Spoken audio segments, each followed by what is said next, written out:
میں ایک روز حسب معمول تیار ہو کر تھانے پہنچا تو اپنے کمرے کی جانب بڑھتے ہوئے میں نے برآمدے میں ایک پریشان حال عورت کو بینچ پر بیٹھے دیکھا۔ مجھے حیرت ہوئی کہ اسے صبح صبح کون سی مصیبت پڑ گئی ہے جو تھانے میں بیٹھی ہوئی ہے۔ میں اس سے کوئی بات کیے بغیر اپنے کمرے میں پہنچا اور ایک کانسٹیبل کو اپنے پاس بلا لیا۔ جی ملک صاحب، کانسٹیبل وحید نے مجھے سلیوٹ کیا، پھر بولا، حکم، یہ باہر برآمدے میں کون عورت بیٹھی ہوئی ہے؟ میں نے کانسٹیبل سے پوچھا، اس کے ساتھ کیا پریشانی ہے؟ ملک صاحب، یہ کافی دیر سے یہاں بیٹھی آپ کا انتظار کر رہی ہے، کانسٹیبل نے میرے سوال کے جواب میں بتایا۔ بڑی دکھی لگتی ہے جناب۔ وہی تو میں پوچھ رہا ہوں، میں نے قدرے سخت لہجے میں کہا۔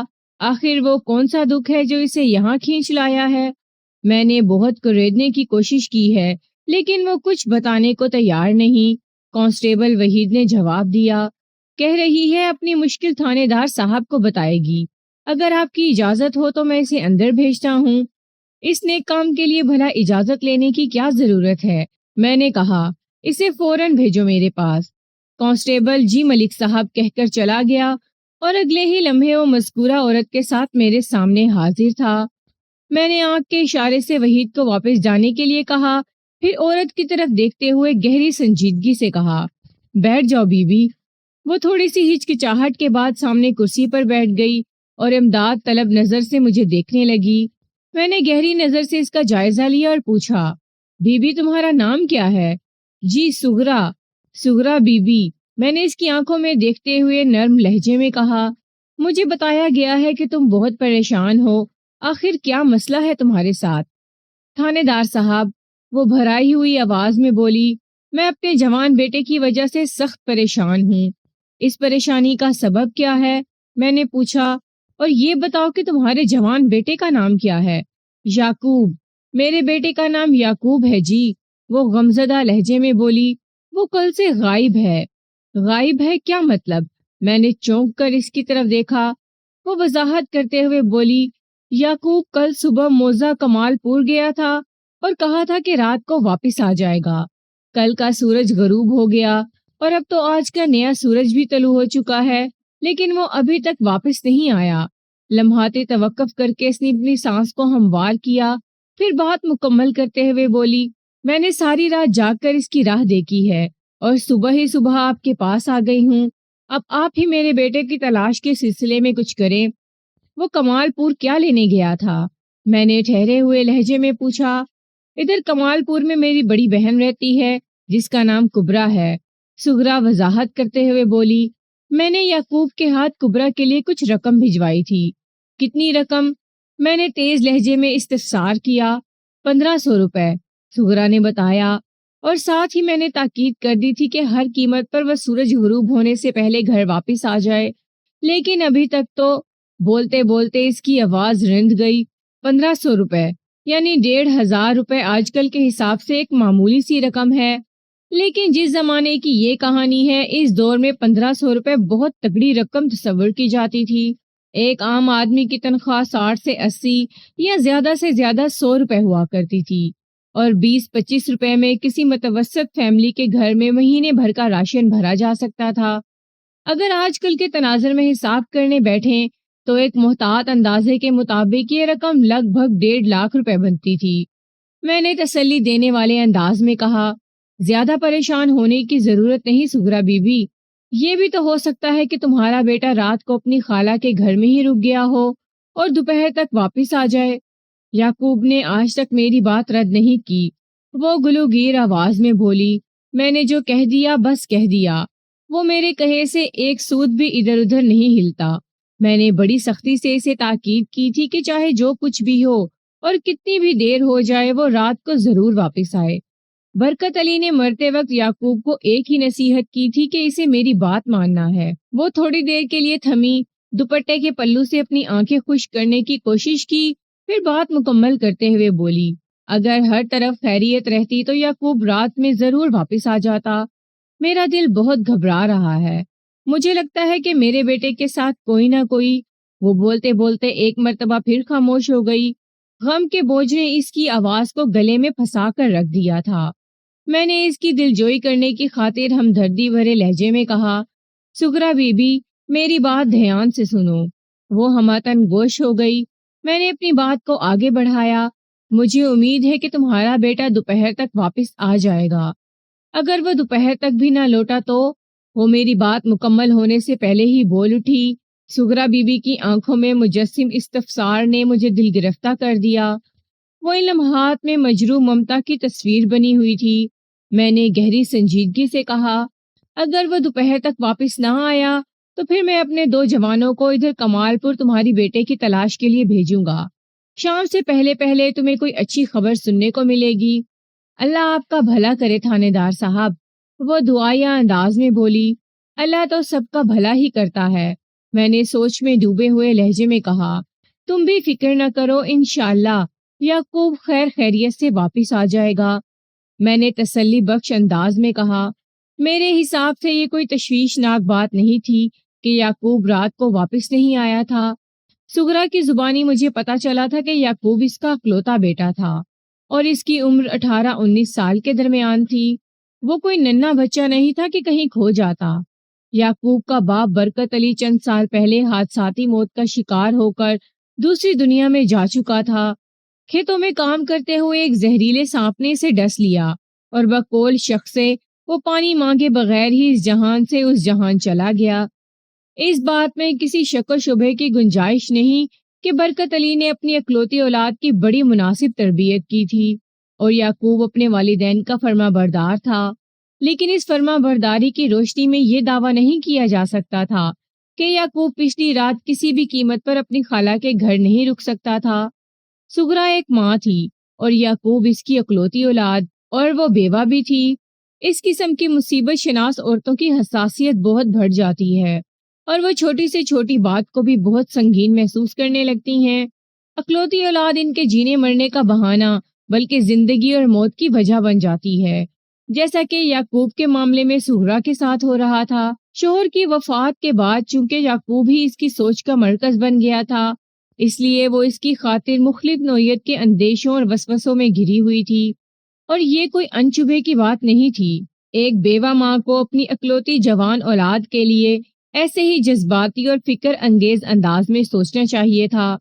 میں نے سغرا کو رخصت کرنے سے پہلے اس کی بہن کبرا کے بارے میں اچھی خاصی معلومات حاصل کر لی تھی، مثلاً یہ کہ وہ سغرا سی عمر میں بڑی تھی اور اس کی ماشاءاللہ 7 اولادیں تھیں، 4 بیٹیاں، پھر ان سے چھوٹے 3 بیٹے تھے۔ کبرا کا شوہر جان محمد ادھر کمال پور میں کریانے کی ایک چھوٹی سی دکان چلاتا تھا جو بس ایویں سی چلتی تھی۔ جان محمد اس دکان سے جو کچھ بھی کماتا تھا وہ 9 افراد کا پیٹ پالنے کے لیے کافی نہیں تھا، لہٰذا تنگ دستی اور اسرت نے ان کا گھر دیکھ لیا تھا، بس وہ لوگ جیسے تیسے گزارا کر رہے تھے۔ کبرا کی نسبت اللہ تعالیٰ نے سغرا کو خوب نواز رکھا تھا۔ اچھے وقتوں میں اس کی شادی ایک چھوٹے زمیندار سے ہو گئی تھی۔ برکت علی نامی زمیندار نے اپنی ہی زندگی میں سغرا کو بھی زمینداری سکھا دی تھی۔ وہ ان تمام زمینی اور موسمی رازوں سے واقف ہو گئی تھی جو زراعت کے شعبے کے لیے ریڑھ کی ہڈی کا درجہ رکھتے تھے، اس لیے برکت علی کی وفات کے بعد اسے ان مشکلات کا سامنا نہیں کرنا پڑا تھا جیسا کہ عموماً عورتوں کو پیش آتی ہے۔ برکت علی مرتے وقت اپنے لواحقین کے لیے ایک شاندار گھر اور 25 ایکڑ زرعی نہری زمین چھوڑ گیا تھا۔ گھر میں وہ تمام زرعی آلات بھی موجود تھے جو کسی بھی زمیندار کی انتہائی ضرورت ہوتے ہیں۔ جب سے سغرا کھیت مزدوروں کی مدد سے اپنی نگرانی اور یعقوب کے تعاون سے کاشتکاری کے امور بڑی خوش اسلوبی سے انجام دے رہی تھی، ان تمام تر معاشی و معاشرتی حالات میں سغرا کو اپنی بڑی بہن کبرا کا بڑا خیال تھا۔ وہ جانتی تھی کہ ان لوگوں کا گزارا بڑی مشکل سے ہوتا تھا، اس لیے وہ ان کی مدد کرتی رہتی تھی۔ اسی مقصد کی خاطر اس نے کل یعقوب کو 1500 روپے دے کر کمال پور بھیجا تھا۔ کبرا کی بڑی بیٹی رضیہ کی شادی ہونے والی تھی۔ یہ 1500 روپے رضیہ کے جہیز اور شادی کے دیگر اخراجات کے لیے تھے۔ کبرا اور سغرا کے درمیان بہن کے رشتے کے علاوہ بھی ایک اور رشتہ استوار ہونے جا رہا تھا۔ رضیہ سے چھوٹی بہن سلمہ کو سغرا نے اپنے بیٹے یعقوب کے لیے منتخب کر لیا تھا اور اس رشتے کے حوالے سے ان کی باقاعدہ منگنی بھی ہو چکی تھی۔ شادی کا ارادہ 1.5-2 سال بعد کا تھا۔ سلمہ اس وقت محض 17 سال کی تھی، یعنی وہ یعقوب سے لگ بھگ 2 سال چھوٹی تھی۔ اس دوہری رشتہ داری کی روشنی میں یہ بھی سوچنے پر مجبور ہو گیا تھا کہ عین ممکن ہے یعقوب اپنے ہونے والی سسرال ہی میں رات گزارنے کے لیے رک گیا ہو۔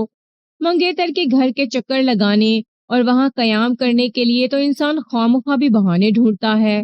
جس زمانے کا یہ واقعہ ہے، ان دنوں میں ضلع لائل پور کے ایک چھوٹے سے قصبے شرف آباد کے تھانے میں تعینات تھا۔ شرف آباد سے کمال پور لگ بھگ 6 میل کے فاصلے پر مغرب میں واقع تھا۔ ایک چھوٹی نہر شرقن غربن بہتے ہوئے ان دونوں گاؤں کو ٹچ کرتی تھی، یعنی مشرق سے مغرب کی سمت رواں دواں تھی، اور اسی نہر کے ساتھ ساتھ ایک کچا راستہ بھی بنا ہوا تھا جہاں تانگے، بیل گاڑیاں اور گھڑ سوار حسب ضرورت محض سفر رہتے تھے۔ ان دونوں گاؤں کو آپس میں ملانے کے لیے یہ واحد کچا راستہ تھا، ورنہ ایک چھوٹا سا جنگل ان کے بیچ ادھر سے ادھر پھیلا نظر آتا تھا۔ میں جیسے ہی دوپہر کے کھانے سے فارغ ہوا، سغرا ایک مرتبہ پھر تھانے میں آن موجود ہوئی۔ اب کی بار وہ پہلے سے بھی زیادہ متفکر اور پریشان دکھائی دیتی تھی۔ اس کے چہرے کے تاثرات کوئی اچھی خبر نہیں سنا رہے تھے، تاہم میں نے فوراً اسے اپنے پاس بلا لیا۔ سغرا بی بی، تمہارا بیٹا گھر آ گیا؟ اگر یعقوب واپس آ گیا ہوتا تو میں آپ کو اتنی ٹوٹی پھوٹی حالت میں نظر نہ آتی۔ وہ دکھی لہجے میں بولی، تھانے دار صاحب، آپ کچھ کرتے ہیں یا میں کمال پور جانے کی تیاری کروں؟ یعقوب کی عدم واپسی نے اب تو مجھے بھی تشویش میں ڈال دیا تھا۔ میں نے ایک لمحہ سوچا اور پھر ٹھہرے ہوئے لہجے میں کہا، ہم یہ دونوں کام کریں گے۔ دونوں کام؟ وہ الجھن زدہ نظر سے میری طرف دیکھتے ہوئے بولی، کون سے دونوں کام تھانے دار صاحب؟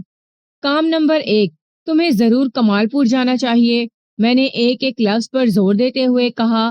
کام نمبر 2، میں تمہارے بیٹے کی تلاش کے لیے اپنے بندوں کو دوڑاتا ہوں، اور یہ دونوں کام ایک وقت میں ایک ہی ساتھ ہوں گے۔ ایک ساتھ کیسے؟ وہ حیرت بھری نظر سے مجھے دیکھنے لگی۔ میں نے وضاحت کرتے ہوئے کہا، تم میرے 2 آدمیوں کے ساتھ تانگے میں بیٹھ کر ابھی اور اسی وقت کمال پور جاؤ۔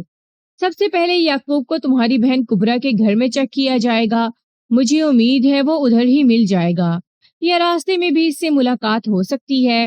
میں نے تھوڑا توقف کر کے سوچتی ہوئی نظر سے اسے دیکھا، پھر پوچھا، تمہارا بیٹا کس چیز پر بیٹھ کر کمال پور گیا تھا؟ وہ گھوڑے پر سوار ہو کر کبرا کے گھر گیا تھا، اس نے بتایا۔ بس تو پھر ٹھیک ہے، میں نے کہا، تم اپنے گھر پہنچ کر تیاری کرو، تھوڑی دیر میں اپنے بندوں کو ادھر ہی بھیجتا ہوں۔ اور اگر وہ تشویش بھرے لہجے میں بولی، کبرا کے گھر میں بھی نہ ہوا تو؟ حوصلہ کرو سغرا، میں نے اس کی دل شکستگی کو سہارا دیتے ہوئے کہا، اللہ بہتری کرے گا، تم ہمت نہ ہارو، یعقوب کو کچھ نہیں ہوگا۔ وہ چند لمحات تک یقین اور بے یقینی کے ملے جلے تاثرات کے ساتھ مجھے تکتی رہی، پھر ایک افسردہ سی سانس خارج کرنے کے بعد رخصت ہو گئی۔ سغرا کے جانے کے بعد میں گہری سوچ میں ڈوب گیا۔ اب تو مجھے بھی تشویش ہونے لگی تھی، اگر واقعی یعقوب کمال پور میں نہ ہوتا تو پھر پریشانی والی بات تھی۔ میں نے ASI شوکت علی اور کانسٹیبل خالد کو اپنے پاس بلایا، انہیں حالات کی سنگینی سے آگاہ کیا، پھر ضروری ہدایات کے ساتھ سغرا کی جانب روانہ کر دیا۔ پروگرام کے مطابق وہ سغرا کے ساتھ تانگے میں بیٹھ کر کمال پور جاتے۔ دوپہر سے سپہر ہوئی، سپہر سے شام اور شام سے رات، لیکن کمال پور جانے والوں میں سے کوئی بھی واپس نہیں آیا۔ اس زمانے میں موبائل فون تو ہوا نہیں کرتے تھے، اور نہ ہی گاؤں دیہات کی سطح پر لینڈ لائن فون کا وجود نظر آتا تھا۔ اگر اس قسم کی کوئی سہولت میسر ہوتی تو میں فوراً ادھر کی خبر لے لیتا۔ سوائے انتظار کے میرے پاس کوئی چارہ نہیں تھا۔ خدا خدا کر کے یہ انتظام اختتام پذیر ہوا، اور رات کے 8 بجے مجھے اپنے عملے کے افراد کی شکل نظر آئی۔ خالد اور شوکت نہ صرف ناکام و نامراد واپس آ گئے، بلکہ وہ اپنے ساتھ ایک بری خبر بھی لائے۔ وہ گھوڑا جس پر سوار ہو کر یعقوب کمال پور گیا تھا، اس کی لاش جنگل کے اندرونی حصے میں مل گئی تھی۔ میں ابھی تک انہی کی واپسی کے انتظار میں بیٹھا تھا، ورنہ عام دنوں میں اس وقت تک تھانے سے اٹھ کر اپنے کوارٹر میں جا چکا ہوتا تھا۔ میں نے ان دونوں کو فوراً اپنے کمرے میں بلا لیا اور استفساریہ نظر سے انہیں دیکھنے لگا۔ ASI شوکت علی نے کہا، ملک صاحب، یہ تو کہانی ہی الٹ ہو گئی ہے۔ ہمیں اس گھوڑے کی لاش جنگل کے اندرونی حصے میں پڑی ملی ہے، جس پر سغرا کا بیٹا سوار ہو کر یہاں سے کمال پور کی جانب روانہ ہوا تھا، اور پھر کمال پور سے واپس اس طرف آیا تھا۔ اور سغرا کا جوان بیٹا یعقوب، اس کی کچھ خبر نہیں ملی۔ شوکت علی گمبھیر لہجے میں بولا، رات کا اندھیرا پھیلنے لگا تھا، لہٰذا ہم نے جنگل کے اندر مزید آگے جانے کی کوشش نہیں کی۔ تلاش کا باقی کام کل صبح ہی ہو سکے گا۔ گھوڑے کی لاش جنگل کے کس حصے میں پائی گئی ہے؟ میں نے تشویش بھرے انداز میں دریافت کیا۔ وہ مقام کمال پور کے نزدیک اور شرف آباد سے قدرے دور واقع ہے، شوکت علی نے جواب دیا۔ بس یوں سمجھے کہ جائے وقوع کمال پور کے مشرق میں زیادہ سے زیادہ 1 میل کے فاصلے پر ہوگا۔ یعنی جب یعقوب کمال پور سے واپس شرف آباد کی طرف آ رہا تھا تو اس کے ساتھ کوئی ناخوشگوار واقعہ پیش آ گیا ہوگا۔ گھوڑے کی لاش دیکھ کر تو یہی اندازہ ہوتا ہے کہ اس کے سوار کے ساتھ بھی کوئی اچھا سلوک نہیں ہوا ہوگا۔ تم کس بنا پر اتنے وثوق سے کہہ رہے ہو کہ جس گھوڑے کی لاش تمہیں جنگل میں پڑی ملی ہے وہ سگرا کے بیٹے یعقوب ہی سے تعلق رکھتا تھا؟ میں نے اپنے ذہن میں سر اٹھانے والے خدشات میں سے ایک کی تسکین کی خاطر پوچھا۔ اس مرتبہ کانسٹیبل خالد نے جواب دیا، ملک صاحب، ہم راستے بھر سگرا سے کریت کر سوال پوچھتے رہے تھے اور اس گفتگو کے دوران میں بارہا یعقوب کے گھوڑے کا بھی ذکر آیا تھا۔ سگرا نے مذکورہ گھوڑے کی جو نشانیاں ہمیں بتائی تھیں وہ مردہ گھوڑا ان پر پورا اترتا ہے۔ کمال پور میں ہم نے سگرا کی بہن اور بہنوئی سے بھی پوچھ گچھ کی ہے جناب۔ ASI شوکت علی بات کو آگے بڑھاتے ہوئے بولا، جہاں ان لوگوں نے یہ بتایا ہے کہ یعقوب کل سپہر میں کمال پور سے شرف آباد کے لیے روانہ ہو گیا تھا، وہیں اس کے گھوڑے کے بارے میں بھی ہمیں تفصیل فراہم کر دی ہے، اور میں نے جس مردہ گھوڑے کا تذکرہ کیا ہے وہ 100% وہی گھوڑا ہے جناب۔ مثلاً میرا تجسس بڑھتا جا رہا تھا، اس گھوڑے کی ایسی کون سی نشانیاں بتائی گئی ہیں جو یہ تصدیق کرتی ہے کہ وہی یعقوب کا گھوڑا ہے، بلکہ یعقوب کا گھوڑا تھا۔ اب تو وہ گھوڑا لاش کی صورت اختیار کر چکا ہے اور اس کا مالک یعقوب بھی لاپتہ ہے۔ جناب، دیگر چھوٹی بڑی نشانیوں کے علاوہ اس گھوڑے کی سب سے بڑی نشانی یہ ہے کہ اس کی گردن میں بڑے بڑے سفید موتیوں منکوں کی ایک مالا پڑی ہوئی ہے جو اس کی گردن کے ساتھ بالکل فٹ ہے۔ میں گہری سوچ میں ڈوب گیا، پھر پوچھا، کیا سگرا کے بہن بہنوئی نے اس امر کی تصدیق کی ہے؟ یعقوب کل سپہر میں کمال پور سے شرف آباد کی طرف روانہ ہو گیا تھا، میں نے پرخیال انداز میں کہا، پھر پوچھا، یہ خبر سن کر سگرا پر کیا اثر ہوا ہے؟ اس کی حالت پہلے ہی کچھ اچھی نہیں تھی ملک صاحب، وہ افسوسناک انداز میں گردن ہلاتے ہوئے بولا۔ جب اسے پتا چلا کہ یعقوب کل ہی وہاں سے روانہ ہو گیا تھا تو وہ غش کھا کر گر پڑی۔ اس کو ہوش میں لانے میں کوئی 1 گھنٹہ لگ گیا۔ وہ ہوش میں تو آ گئی لیکن اس کی ذہنی کیفیت ٹھیک نہیں۔ کیا تم لوگ سگرا کو اس کے گھر پہنچانے کے بعد تھانے آئے ہو؟ میں نے ایک فوری خیال کے تحت پوچھ لیا۔ نہیں جناب، ASI نفی میں گردن ہلاتے ہوئے بولا، وہ تو ادھر کمال پور میں ہے۔ اوہ، میں گہری سانس خارج کر کے رہ گیا۔ جناب، اسے کبرا اور جان محمد نے ضد کر کے اپنے پاس روک لیا ہے، شوکت علی نے وضاحت کرتے ہوئے بولا۔ اس کی ذہنی حالت کو دیکھتے ہوئے جان محمد نے اسے شرف آباد آنے کی اجازت نہیں دی اور ہمیں یہ ہدایت کی ہے کہ ہم جلد از جلد یعقوب کا سراغ لگانے کی کوشش کریں۔ جب تک اس کا اتا پتہ نہیں مل جاتا وہ لوگ سگرا کو اپنے پاس ہی سنبھال کر رکھیں گے۔ یہ بھی اچھی بات ہے، میں نے کہا، پھر پوچھا، کیا مردہ گھوڑے کے بارے میں سگرا یا کبرا اینڈ کمپنی کو خبر ہو گئی ہے؟ نہیں جناب، بالکل نہیں۔ شوکت نے اپنے سر کو نفی میں جنبش دی اور بتایا، ہم جنگل سے سیدھے ادھر ہی آئے ہیں، یہ تم لوگوں نے عقل مندی کا ثبوت دیا ہے۔ میں نے سراہنے والے انداز میں باری باری ان دونوں کی طرف دیکھا اور کہا، سگرا پر تو پہلے ہی قیامت ٹوٹی ہوئی ہے، اگر اسے اپنے گمشدہ بیٹے کے گھوڑے کا حشر پتہ چل جاتا تو غم کی شدت سے اس کا دماغ بھی الٹ سکتا تھا۔ ملک صاحب، آپ بالکل ٹھیک کہہ رہے ہیں، ASI تائیدی انداز میں گردن ہلاتے ہوئے بولا۔ سگرا کی نازک حالت کے پیش نظر ہی تو ہم نے اسے گھوڑے کی موت کی خبر نہیں دی اور چپ چاپ آپ کے پاس چلے آئے ہیں۔ میں نے اس کارنامے پر انہیں شاباشی دی، پھر ایک اہم سوال کیا۔ سگرا نے کل صبح ایک تگڑی رقم کے ساتھ یعقوب کو کمال پور کی جانب روانہ کیا تھا، کیا وہ رقم کبرا تک بخیر و عافیت پہنچ گئی ہے؟ جی ہاں، میں نے کبرا سے اس امر کی تصدیق کر لی ہے ملک صاحب، ASI نے گہری سنجیدگی سے جواب دیا۔ وہ رقم بڑے محفوظ انداز میں کل ہی کبرا کو مل گئی تھی۔ میں نے ایک مطمئن اور پرسکون سانس لی، پھر شوکت علی سے دریافت کیا، تم نے اس بات کی وضاحت نہیں کی کہ یعقوب کے گھوڑے کو کس طرح موت کے گھاٹ اتارا گیا ہے؟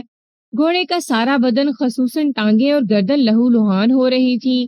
ASI ایک جھرجھری لیتے ہوئے بولا، دن کی روشنی بہت کم رہ گئی تھی، تاہم میرا اندازہ ہے کہ گھوڑے پر کسی تیز دھار آلے مثلاً کلہاڑی وغیرہ سے پے در پہ خطرناک اور مہلک وار کیے گئے ہیں۔ اس طرز کی وحشیانہ دشمنی گھوڑے سے تو کسی شخص کی ہو نہیں سکتی، میں نے تشویش میں ڈوبے ہوئے لہجے میں کہا۔ قاتل جو کوئی بھی تھا یا تھے، وہ یقیناً یعقوب کے تعاقب میں ہوں گے۔ پتہ نہیں ان بدبختوں نے بیچارے یعقوب کا کیا حشر نشر کیا ہوگا۔ میں ابھی اس نوجوان کے لیے بہت پریشان ہوں ملک صاحب، شوکت علی نے گہری سنجیدگی سے کہا۔ گھوڑے کی لاش جنگل کے اندرونی حصے میں پڑی ملی ہے اور یہ حصہ نہر والے کچے راستے سے زیادہ فاصلے پر نہیں۔ میرے اندازے کے مطابق کمال پور سے شرف آباد کی طرف آتے ہوئے کوئی دشمن اس کے پیچھے لگ گیا تھا، پھر وہ اسے گھوڑے سمیت گھیر کر جنگل کے اندر لے گیا اور وہاں اس پر حملہ کر دیا۔ یہ بھی تو ہو سکتا ہے کہ دشمن گھیر کر اسے جنگل میں نہ لے گیا ہو، بلکہ وہ دشمن سے بچنے کے لیے نہر والا کچا راستہ چھوڑ کر جنگل کے اندر گھس گیا ہو۔ میں نے خیال آرائی کی، لیکن ہر دو صورت میں یہ سوال اپنی جگہ موجود ہے کہ یعقوب کہاں غائب ہے۔ اگر اس کی سواری کو بے دردی سے موت کے گھاٹ اتار دیا گیا ہے تو دشمن نے اس کے ساتھ کیا سلوک کیا ہے؟ آپ ٹھیک کہہ رہے ہیں ملک صاحب، ASI تائیدی انداز میں گردن ہلاتے ہوئے بولا۔ یعقوب کی گمشدگی کو لگ بھگ 24 گھنٹے گزر چکے ہیں۔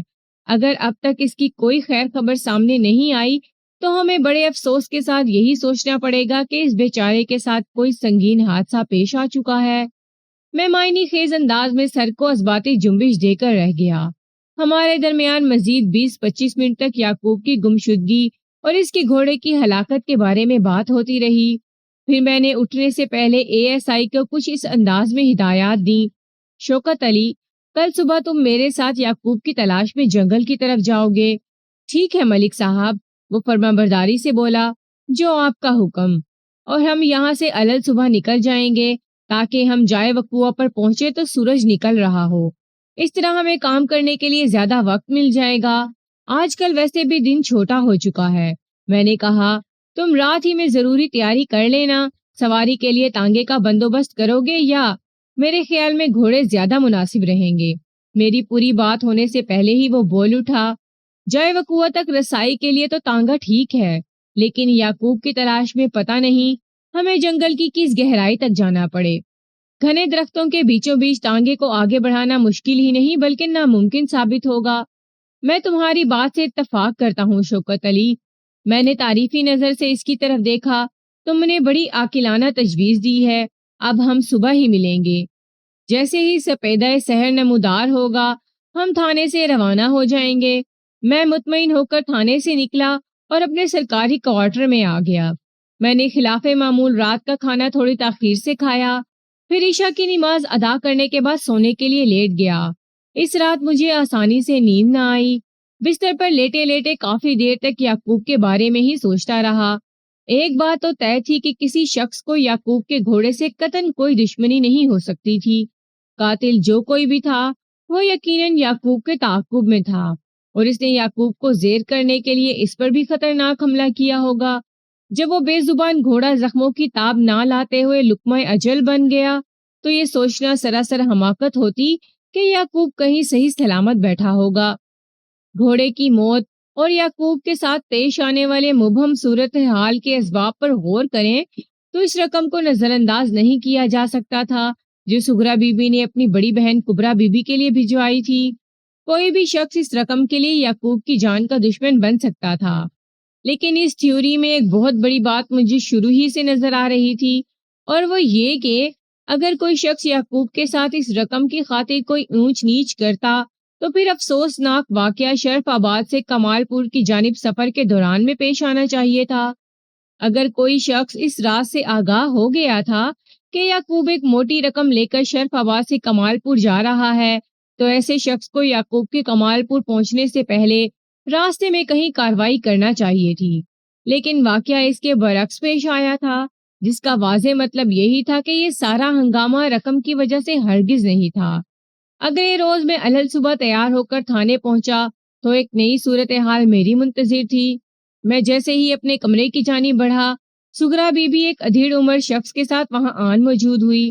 میں اتنی صبح اسے اپنے سامنے دیکھ کر چونک اٹھا۔ کیونکہ میری معلومات کے مطابق سغرا کے بہن بہنوئی نے اس کی ذہنی حالت کے پیش نظر اسے ادھر کمال پور ہی میں روک لیا تھا۔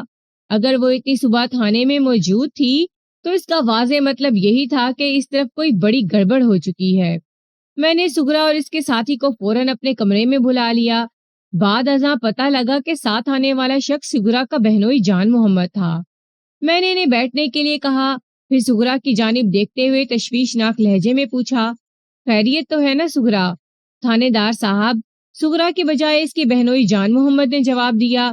سغرا اپنے جوان بیٹے کی جدائی میں نیم پاگل ہو گئی ہے۔ کل آپ کے محلے کے 2 افراد کے ساتھ یہ ہمارے پاس آئی تھی، اور جب اسے پتا چلا کہ یعقوب ہمارے گھر سے صحیح سلامت روانہ ہو گیا تھا تو اس کی طبیعت بگڑ گئی۔ مجبوراً ہم نے اسے ادھر کمال پور ہی میں روک لیا تھا، اور ہاں، یہ بات تو رات ہی کو میرے علم میں آ گئی تھی کہ سغرا کو تم لوگوں نے اپنے پاس روک لیا ہے۔ میں نے اس کی پوری بات ہونے سے پہلے ہی کہہ دیا، اور اب اتنی صبح تم لوگ یہاں ہو، یہ کیا ماجرا ہے جان محمد؟ جان محمد کی عمر 55 سے تجاوز نظر آتی تھی۔ وہ ایک متناسب البدن اور دراز قامت شخص تھا۔ اس کے سر کے بالوں میں سفیدی اور سیاہی کا تناسب یکساں تھا۔ 7 بچوں کا باپ بھی تھا۔ اس نے اپنی زندگی میں سب سے زیادہ محنت اولاد کی تعداد بڑھانے پر کی تھی۔ بعد ازاں مجھے یہ بھی پتا چلا کہ در حقیقت کبرا کے بطن سے 10 بچے پیدا ہوئے تھے، 4 لڑکیاں اور 6 لڑکے، جن میں سے 3 لڑکے اوائل عمری ہی میں اللہ کو پیارے ہو گئے تھے۔ اسی جان محمد نے میرے سوال کے جواب میں بتایا، تھانے دار جی، ہم نے تو سغرا کے بھلے ہی کے لیے اسے اپنے گھر میں روک لیا تھا کہ جب تک یعقوب کی خیر خبر نہیں مل جاتی یہ ہمارے ساتھ رہے، لیکن جناب، ہم نے پوری رات جاگ کر گزار دی، اور فجر کی اذان کے وقت میں اس کی ضد کے سامنے مجبور ہو گیا اور اسے اپنے ساتھ لے کر یہاں آ گیا ہوں۔ اس کا خیال یہ ہے کہ اسے اپنے گھر میں رہتے ہوئے یعقوب کا انتظار کرنا چاہیے۔ خدا خدا کر کے وہ متوقف ہوا، ایک گہری سانس لی، پھر اپنی بات مکمل کرتے ہوئے بولا، ہم ابھی ابھی یہاں پہنچے ہیں۔ میں سغرا کو لے کر اس کے گھر کی طرف جا رہا تھا کہ اس کی ضد پر ادھر آ گیا ہوں۔ یہ گھر میں قدم رکھنے سے پہلے آپ سے ملنا چاہتی تھی، اب آپ خود اس سے بات کر لیں۔ اتنا کہہ کر وہ خاموش ہو گیا، جیسے اس کے بولنے کا کوٹا ختم ہو گیا ہو۔ جان محمد کے چپ ہوتے ہی سغرا پھٹ پڑی، تھانے دار جی، میرے یعقوب کا کچھ پتا چلا؟ اس کا یہ سوال کرب میں ڈوبا ہوا تھا۔ میں نے اس بات میں گردن ہلائی اور ٹھہرے ہوئے لہجے میں کہا، ہاں، ایک سراغ تو ملا ہے۔ دیکھا، میں نے کہا تھا نا۔ وہ اپنی بہنوئی کی طرف دیکھتے ہوئے جوشیلے انداز میں بولی، تھانے دار جی ضرور میرے یعقوب کو ڈھونڈ نکالیں گے، اسی لیے تو میں شرف آباد آنے کی ضد کر رہی تھی۔ پھر وہ دوبارہ میری طرف متوجہ ہو گئی اور سرسراتی ہوئی آواز میں پوچھا، یعقوب کہاں ہے تھانے دار جی؟ تم نے میرے الفاظ پر غور نہیں کیا سغرا بیوی؟ میں نے اس کی ذہنی کیفیت کے پیش نظر نرم لہجے میں کہا، میں نے یعقوب کی نہیں، اس کا سراغ ملنے کی بات کی ہے۔ جی کیا مطلب؟ وہ بے تابی سے تڑپ کر بولی، میں نے سغرا کو حقیقی حالات سے آگاہ کرنے کا فیصلہ کر لیا۔ گھوڑے کی موت والی خبر کو اس سے چھپا کر رکھنا ٹھیک نہیں تھا، لہٰذا میں نے نہایت ہی مختصر اور جامع الفاظ میں سے تازہ ترین صورتحال سے آگاہ کر دیا۔ ادھر میری بات ختم ہوئی، ادھر سغرا نے دھاڑے مار کر رونا شروع کر دیا۔ اس کی آہو بکا کا فوکس اسی نقطے پر تھا کہ جب یعقوب کے گھوڑے کو اتنی بے دردی سے قتل کر دیا گیا ہے تو پھر خود اس کی بیٹے کا کیا حشر ہوا ہوگا۔ اس کا موقف تو 16 آنے درست تھا، میں خود بھی اس سے متفق تھا، لیکن تھانے میں اس چیخ پکار کا کوئی فائدہ نہیں تھا، لہٰذا میں نے تسلی بھرے انداز میں کہا، سغرا، اس وقت میں تمہارے بیٹے کی ہی تلاش میں جا رہا ہوں، تم بھی گھر جا کر آرام کرو، انشاءاللہ دوپہر تک میں تمہارے لیے کوئی اچھی خبر ہی لے کر آؤں گا۔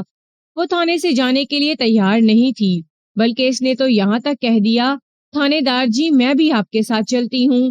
نہیں، یہ مناسب نہیں ہوگا۔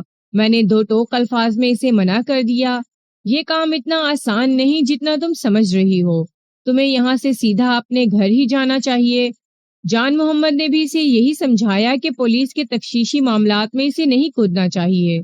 تھانے دار صاحب بالکل ٹھیک مشورہ دے رہے ہیں، اول تو تمہیں کمال پور سے آنا ہی نہیں چاہیے تھا، ضد کر کے آ ہی گئی ہو تو سیدھی اپنے گھر چلو، اللہ نے چاہا تو سب ٹھیک ہو جائے گا۔ ہم دونوں کے سمجھانے بجھانے پر وہ راضی ہو گئی۔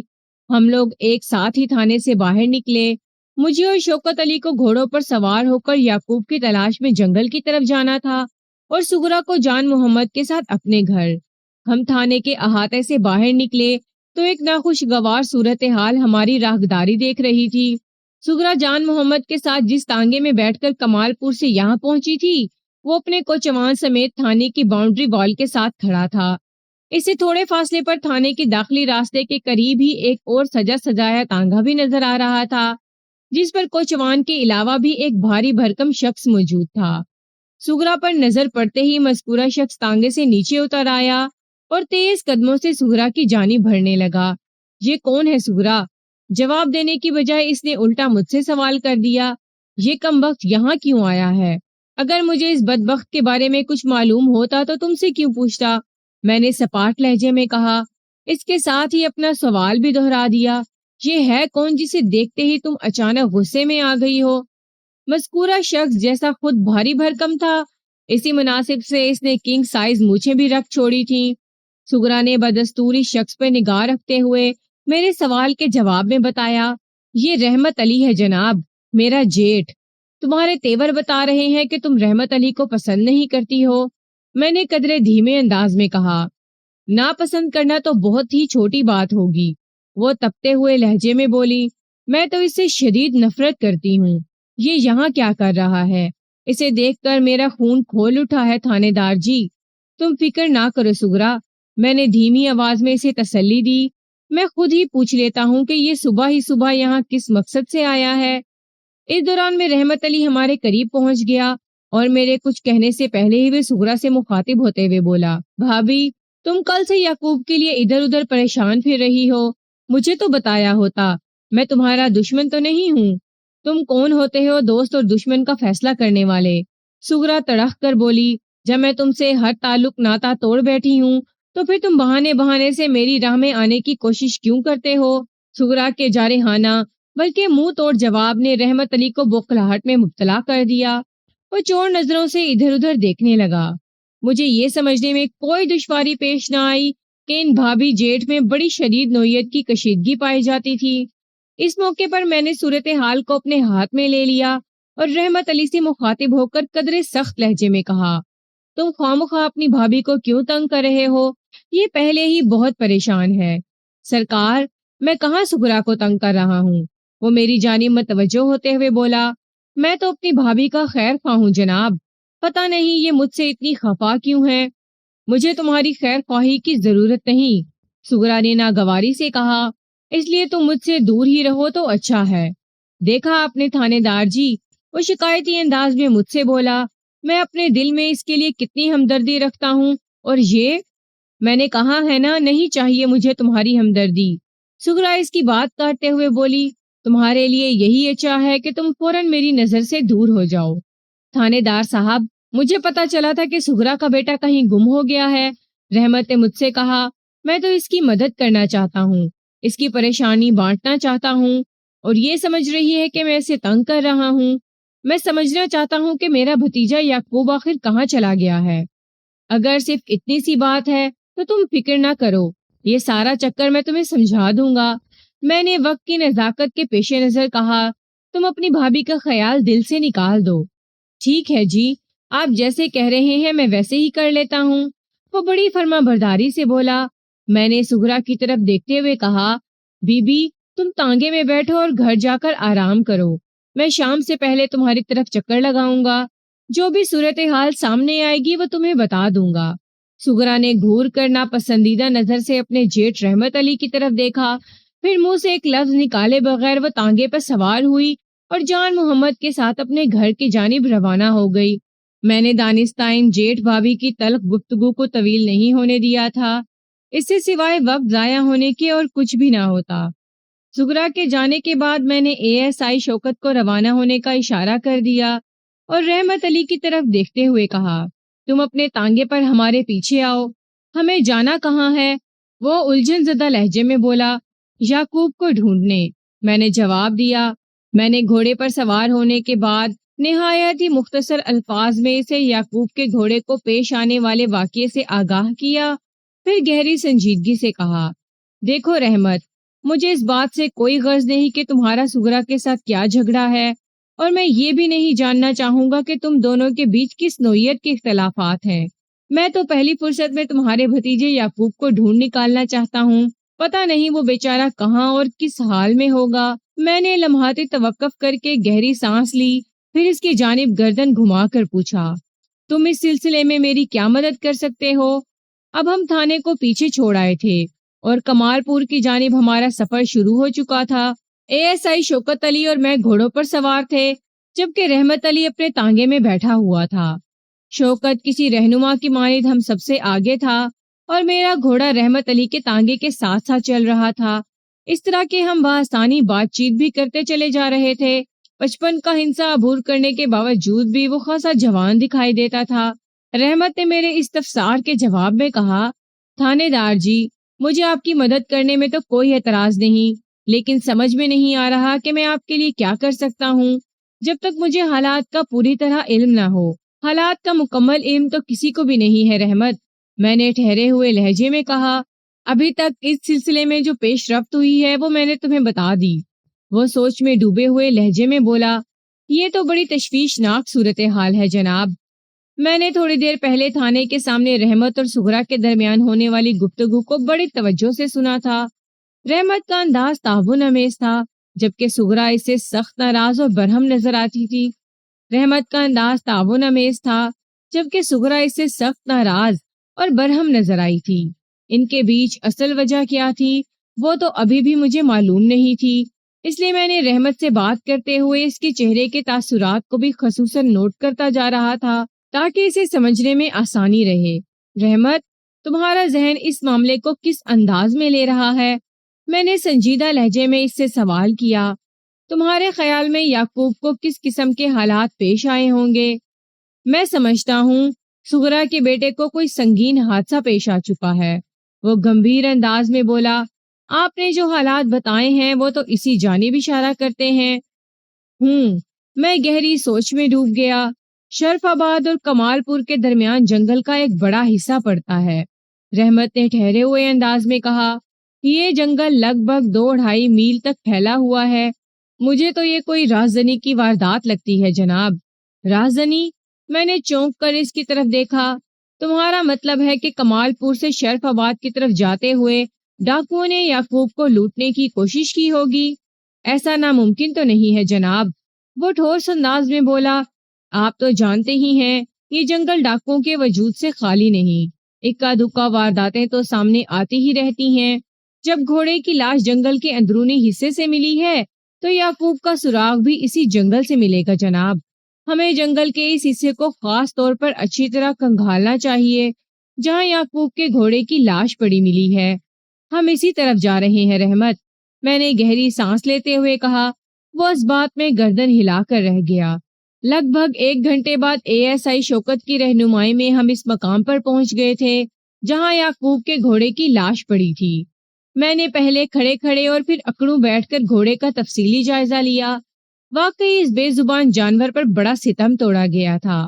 اس کا پورا بدن زخموں سے چور چور تھا، گردن پر لگنے والے وار نے اس کی شہرک کو کاٹ ڈالا تھا۔ میرے محتاط اندازے کے مطابق اسی خطرناک زخم سے اس کی موت واقع ہوئی تھی۔ ہم اس وقت جنگل کے ابتدائی حصے میں کھڑے تھے۔ میں گھوڑے کی لاش کے معائنے سے فارغ ہوا تو شوکت علی نے کہا، ملک صاحب، اب کیا کرنا ہے؟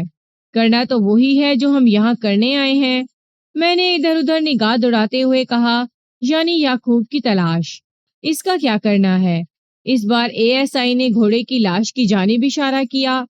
اگر یہ کسی انسان کا جسد خاکی ہوتا تو میں وقوعہ کی ضروری کارروائی کے بعد اسے پوسٹ مارٹم کے لیے سرکاری ہسپتال بھجوا دیتا۔ میں نے گہری سنجیدگی سے کہا، فی الحال اس کو یہیں چھوڑ کر ہمیں یعقوب کی تلاش میں آگے بڑھنا چاہیے۔ ٹھیک ہے ملک صاحب، بسم اللہ کریں، وہ سر کو تائیدی جنبش دیتے ہوئے بولا اور ہم نے بسم اللہ کر دی۔ ہم سے مراد میں، ASI شوکت علی اور گمشدہ یعقوب کا تایا رحمت علی تھے۔ رحمت نے کوچوان کو تانگے ہی میں چھوڑ دیا تھا جو لاش سے تھوڑے فاصلے پر کھڑا تھا۔ میں تلاش یعقوب کی تفصیل میں جا کر آپ کو بور نہیں کروں گا، کیونکہ گھنے جنگل میں اس نوعیت کا کام خاصا اکتاہٹ امیز اور دشوار گزار ہوتا ہے۔ اس دوران میں ہمارے بیچ گفتگو کا سلسلہ بھی جاری رہا۔ ایک سوال صبح ہی سے میری سوچ کو ڈسٹرب کر رہا تھا، لہٰذا اپنے ذہن کی تشفی کے لیے میں نے رحمت علی سے پوچھ لیا، رحمت، میں نے واضح طور پر محسوس کیا ہے کہ تمہاری بھابھی تم سے سخت ناراض ہے، یہ کیا ماجرا ہے؟ جناب، یہ ماجرا تو آج تک میری سمجھ میں بھی نہیں آیا۔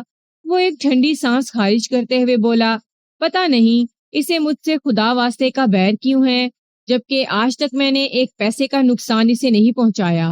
اتنی شدید نفرت خوامخواہ نہیں پیدا ہو جاتی رحمت، میں نے گمبھیر انداز میں کہا۔ میں نے سغرا کی آنکھوں میں تمہارے لیے ناپسندیدگی امڑتے دیکھی ہے۔ اس نوعیت کا رنجش کا کوئی نہ کوئی سبب تو ہوگا نا؟ میں نے لمحاتی توقف کر کے سوالیہ نظر سے اس کی طرف دیکھا، پھر اضافہ کرتے ہوئے بولا، تم بتانا نہ چاہو تو الگ بات ہے۔ ایسی بات نہیں ہے ملک صاحب، وہ جلدی سے بولا، میں صرف اس لیے اپنی زبان نہیں کھول رہا کہ کہیں آپ یہ نہ سمجھے کہ میں سغرا کے خلاف زہر اگل رہا ہوں۔ اس کی پیٹھ پیچھے برائی کرنا مجھے اچھا نہیں لگ رہا۔ انسانی جان بچانے کے لیے اور تفتیش کی گاڑی کو آگے بڑھانے کے لیے نظریہ ضرورت کے تحت اسے جائز سمجھتا ہوں۔ میرے نزدیک کسی بھی قانون قاعدے سے زیادہ اہم انسان ہوتا ہے، اور وہ صورتحال اہم ہوتی ہے جس کے اندر انسان پھنسا ہوا ہو۔ ہم اس وقت جس مشن پر ہیں اس کا مقصد نیک اور مثبت ہے، لہٰذا اگر یعقوب تک رسائی حاصل کرنے کے لیے مجھے تمہاری زبان سے سغرا کی اور سغرا کی زبان سے تمہاری برائی بھی اگلوانا پڑے تو میں اس میں ایک لمحے کی ہچکچاہٹ محسوس نہیں کروں گا۔ میں نے توقف کر کے بڑی گہری نظر سے رحمت علی کو دیکھا، پھر اپنی بات مکمل کرتے ہوئے کہا، اگر میری بات تمہاری سمجھ میں آ گئی ہو تو بتا دو کہ تمہاری سغرا سے یا سغرا کی تم سے کیا دشمنی ہے، وہ تم سے اتنی شدید نفرت کیوں کرتی ہے؟ میری تو اس سے قطعاً کوئی دشمنی نہیں ہے ملک صاحب، وہ بڑے کھلے ڈھلے انداز میں بولا۔ اب جہاں تک اس بات کا سوال ہے کہ وہ مجھے کیوں ناپسند کرتی ہے، تو میں اس سلسلے میں صرف اتنا ہی کہوں گا کہ وہ ایک سازشی اور فتنہ پرور عورت ہے۔ میں چونکہ کھری بات کرتا ہوں اس لیے وہ مجھ سے اپنی نفرت کا اظہار کرتی ہے۔ اسی عورت کی چال بازیوں نے ہمارا ہنستا بستا گھر اجاڑ کر رکھ دیا ہے۔ یہ ایک بالکل نئی کہانی سامنے آ رہی تھی۔ میں نے یعقوب کی تلاش کا کام جاری رکھتے ہوئے رحمت علی سے کہا، رحمت، ابھی تم نے سغرا کے حوالے سے جن گھریلو حالات و واقعات کا ذکر کیا ہے مجھے تفصیلاً اس کے بارے میں بتاؤ، میں پوری توجہ سے سن رہا ہوں۔ میں نے گرین سگنل دیا تو وہ اللہ کا بندہ شروع ہو گیا۔ اس نے تو مجھے ایک لمبا چوڑا قصہ سنا ڈالا تھا، لیکن میں اس کے بیان میں سے غیر ضروری باتوں کو حذف کر کے خلاصہ آپ کی خدمت میں پیش کرتا ہوں تاکہ سغرا بی بی کا پس منظر آپ کے سامنے اجاگر ہو جائے۔ ایک بات کی وضاحت کر دوں کہ یہ رحمت علی کا موقف ہے، جو اس نے میرے گوش گزار کیا اور میں آپ تک پہنچا رہا ہوں۔ یہ ضروری نہیں کہ سغرا رحمت کے موقف سے اتفاق بھی کرے، بلکہ مجھے جو حالات نظر آ رہے تھے ان کی روشنی میں ایک بات میں بڑے وثوق سے کہہ سکتا تھا کہ سغرا اس سے مکمل اختلاف ہی کرے گی۔ رحمت علی کے بیان کے مطابق سغرا بہت ہی چنٹ اور چالاک عورت تھی۔ اس کی مکاری اور چال بازی کو سمجھنا ہمارے بس کی بات نہیں تھی، لہٰذا مرحوم برکت علی بھی اس کے فریب کا شکار ہو گیا۔ سغرا کا تعلق دوسرے خاندان سے تھا اور رحمت کا باپ سلامت علی اس رشتے کے لیے تیار نہیں تھا۔ سغرا نے ایسا چکر چلایا کہ اسے پانے کے لیے برکت علی نے والدین کی مخالفت مول لینے کا فیصلہ کر لیا۔ یہ معاملہ جب حدود سے تجاوز کرنے لگا تو سلامت علی نے بہت ہی دانشمندانہ اقدام کیا۔ حالانکہ رحمت علی اور اس کی ماں کنیز فاطمہ بھی برکت اور سغرا کی شادی کے حق میں نہیں تھے۔ سلامت علی نے اس بھڑکتی ہوئی آگ کے شعلوں کو ٹھنڈا کرنے اور خاندان کی بقا کے لیے تمام تر اختلافات کو بالائے طاق رکھ کر برکت علی کو سغرا سے شادی کرنے کی اجازت دے دی۔ برکت اور رحمت صرف دو بھائی تھے، ان کی کوئی بہن نہیں تھی۔ رحمت کی شادی چند سال پہلے اپنی ماموں کی بیٹی سے ہوئی تھی اور یہ سب لوگ مل جل کر ایک ہی بڑے گھر میں رہتے تھے۔ سلامت علی شرف آباد کے چودھری مرغوب حسین کے بعد دوسرے درجے کے چودھریوں میں پہلے نمبر پر شمار کیا جاتا تھا۔ اس کی اچھی خاصی اراضی تھی اور گھر کے اندر ہر سکون اور آسائش میسر تھی۔ سغرا بھی بیاہ کر اسی گھر میں آ گئی تھی۔ 2-3 ماہ تو ہنستے کھیلتے گزر گئے۔ اس کے بعد رحمت علی کے مطابق سغرا نے پر پرزے نکالنا شروع کر دیے۔ سب سے پہلے تو دیورانی اور جٹھانی میں محاذ جنگ کھل گیا۔ یہ جھگڑے پھڈے اتنے بڑھے کہ اپنی بیویوں کی حمایت میں دونوں بھائی ایک دوسرے کے سامنے آن کھڑے ہوئے۔ اس صورتحال میں بوڑھے والدین کو مشکل میں ڈال دیا۔ سلامت علی ایک دانا شخص تھا، اسے معاملے کی تہہ تک پہنچنے میں کسی دشواری کا سامنا نہیں کرنا پڑا، اور اس نے 1 مکان اور 25 ایکڑ نہری زرعی اراضی دے کر برکت علی اور اس کی بیوی سغرا کو الگ کر دیا۔ رحمت علی کے مطابق سغرا نے یہ سارا فساد الگ ہونے کے لیے ہی برپا کیا تھا۔ بالآخر وہ اپنی ضد نما کوشش یا جھگڑا نما سازش میں کامیاب ہو گئی تھی۔ اس علیحدگی کے بعد سغرا نے پلٹ کر اپنے سسرال میں قدم نہیں رکھا تھا۔ البتہ دونوں بھائیوں میں کبھی کبھار میل ملاقات ہو جاتی تھی۔ گاہے بگاہے برکت علی اپنے والدین سے ملنے بھی چلا جاتا تھا۔ اس دوران میں سلامت علی اور کنیز فاطمہ کا انتقال ہو گیا۔ سلامت علی کے پاس کل 70 ایکڑ زمین تھی۔ جب برکت علی الگ ہوا تو اسے 1 مکان کے علاوہ انہی 70 میں سے 25 ایکڑ زمین دی گئی تھی، لہٰذا باقی بچ رہنے والے 45 ایکڑ رحمت علی کے حصے میں آ گئے تھے۔ وہ اب اپنے بیوی بچوں کے ساتھ والدین والے بڑے گھر میں رہ رہا تھا۔ رحمت نے مجھے بتایا کہ سلامت علی اور کنیز فاطمہ کے انتقال کے بعد سغرا نے ایک مرتبہ پھر تنازع کھڑے کرنے کی کوشش کی۔ اس کا مطالبہ تھا کہ والدین کے انتقال کے بعد دونوں بھائیوں میں زمین و جائیداد کی منصفانہ تقسیم ہونی چاہیے، یعنی دونوں کے حصے 35 ایکڑ زمین آنا چاہیے۔ اس سلسلے میں چونکہ برکت علی نے کوئی دباؤ نہیں ڈالا تھا، لہٰذا رحمت علی نے بھی سغرا کے واویلے کو ایک کان سے سن کر دوسرے کان سے نکال دیا تھا۔ پھر کچھ عرصے بعد جب برکت علی حادثاتی موت کا شکار ہو کر دوسری دنیا میں منتقل ہو گیا تو یہ معاملہ بھی دب گیا۔ رحمت علی کا ضمیر مطمئن تھا کہ اس نے کسی کا حق نہیں کھایا۔ جب والد صاحب نے ایک شاندار مکان اور 25 ایکڑ زرعی اراضی دے کر برکت علی کو اسی کے مطالبے پر الگ کیا تھا تو جائیداد کی تقسیم اسی دن ہو گئی تھی۔ اب جو کچھ بھی باقی بچا تھا اس پر صرف اور صرف اسی کا حق تھا۔ اپنے بیان کے آخر میں رحمت علی نے بڑے افسوسناک انداز میں گردن ہلاتے ہوئے بتایا، ملک صاحب، میں سغرا کی ہر زیادتی کو نظر انداز کر سکتا ہوں، لیکن برکت کے انتقال کے کچھ عرصے بعد اس نے ایک ایسی گھٹیا حرکت کی کہ مجھے بھی اس سے شدید نفرت ہو گئی تھی۔ اس نے توقف کر کے معنی خیز انداز میں میری طرف دیکھا، پھر بھرائی ہوئی آواز میں بولا، کیا کروں جناب، سغرا تو غیر تھی اور اب تک غیر ہی بنی ہوئی ہے، لیکن یعقوب تو میرے بھائی کا خون ہے نا، اس کی گمشدگی سے میرا دل نہیں دکھے گا تو پھر کس کا دکھے گا؟ بس دل کے ہاتھوں مجبور ہو کر اور اپنے خون کی پکار پر میں ادھر آ گیا تھا، ورنہ سغرا کی تو شکل دیکھنے کو جی نہیں چاہتا۔ وہ خاموش ہوا تو میں پوچھے بنا نہ رہ سکا، سغرا نے تمہارے ساتھ ایسی کون سی گھٹیا حرکت کی تھی جو تمہارا دل کھٹا ہو گیا؟ اس نے مجھ پر یہ گھناؤنا الزام لگایا تھا کہ ایک رات میں نے اس کی عزت سے کھیلنے کی کوشش کی تھی۔ اتنا بتانے کے بعد وہ افسردہ انداز میں مجھے دیکھنے لگا۔ اوہ، میں گہری سانس لے کر رہ گیا۔ اس کے بعد ہمارے درمیان خاموشی کا ایک طویل وقفہ آیا، پھر یعقوب کی تلاش کے ساتھ ہی ادھر ادھر کی باتیں ہونے لگی۔ آئندہ چند گھنٹوں میں نے جنگل کا تقریباً چپا چپا چھان مارا، لیکن مجھے بڑے افسوس کے ساتھ یہ کہنا پڑ رہا ہے کہ یعقوب کا ہمیں کوئی سراغ نہیں ملا۔ سمجھ میں نہیں آ رہا تھا کہ وہ کہاں اڑن چھو ہو گیا۔ اب یہی کہا جا سکتا تھا کہ اسے آسمان نے کھایا تھا اور نہ ہی زمین نے نگلا تھا۔ وہ اگر اس جنگل میں جنگل ہوا تو پھر وہ جنگل سے نکل کر آگے کہیں اور چلا گیا تھا یا اسے کہیں اور پہنچا دیا گیا تھا۔ اس کا گھوڑا زخموں کی تاب نہ لاتے ہوئے موت کے منہ میں چلا گیا۔ اگر خدا نہ خواستہ یعقوب کے ساتھ بھی اسی نوعیت کا کوئی سنگین اور جان لیوا واقعہ پیش آ گیا تھا تو آج کی تلاش کے دوران مجھے اس کی لاش ہی ملنی تھی۔ ہم یعقوب کی تلاش والے مشن میں ناکام و نامراد واپس لوٹ آئے۔ میرا ذہن الجھن زدہ اور بوجھل تھا۔ میں مسلسل ایک ہی نقطے پر غور کر رہا تھا کہ یعقوب کا ایسا خطرناک دشمن کون ہو سکتا ہے جس نے پہلے اس کے گھوڑے کو بے دردی سے موت کے گھاٹ اتارا اور پھر خود اسے بھی غائب کر دیا۔ ایسا کام کسی دوست کا تو ہرگز نہیں ہو سکتا تھا۔ شروع میں میرا دھیان ڈاکوؤں کی کارروائی کی طرف گیا تھا، لیکن جنگل کا مکمل سروے کرنے کے بعد میں اس نتیجے پر پہنچا تھا کہ گھوڑے کی دردناک موت اور یعقوب کے غیاب میں کوئی ڈاکو یا ان کا گروہ ملوث نہیں ہو سکتا تھا۔ اگر یہ ڈاکوؤں کا کارنامہ ہوتا تو وہ یعقوب کو لوٹنے کے بعد آگے بڑھ جاتے۔ انہیں گھوڑے کو موت کے گھاٹ اتارنے کی کوئی ضرورت نہیں تھی۔ اور بالفرض محال کسی چھینا جھپٹی اور کھینچا تانی میں گھوڑا شدید زخمی ہو بھی گیا تھا تو پھر یعقوب کا بھی صحیح اور سالم بچ جانا ممکن نہیں تھا۔ وہ زندہ یا مردہ اسی جنگل سے دستیاب ہو جاتا۔ چونکہ ایسا نہیں ہوا تھا اس لیے میں پورے یقین کے ساتھ کہہ سکتا تھا کہ یہ واقعہ کسی بھی زاویے سے ڈاکوں کے کھاتے میں نہیں ڈالا جا سکتا تھا۔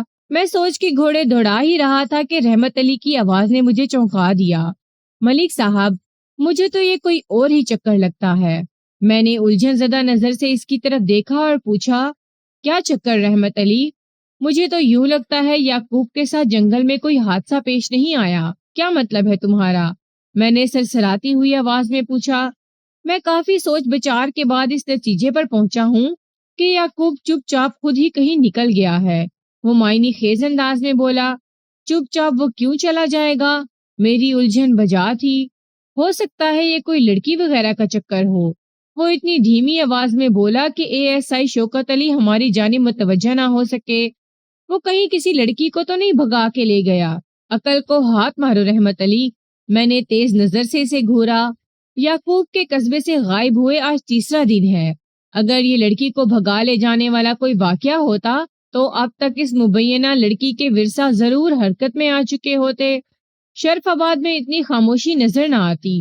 اور پھر میں نے رک کر ایک گہری سانس لی، پھر اضافہ کرتے ہوئے کہا، شاید یہ بات تمہارے علم میں نہیں کہ یعقوب کی منگنی کبرا کی بیٹی سلمہ سے ہو چکی ہے اور 1.5-2 سال میں ان کی شادی ہونے والی ہے۔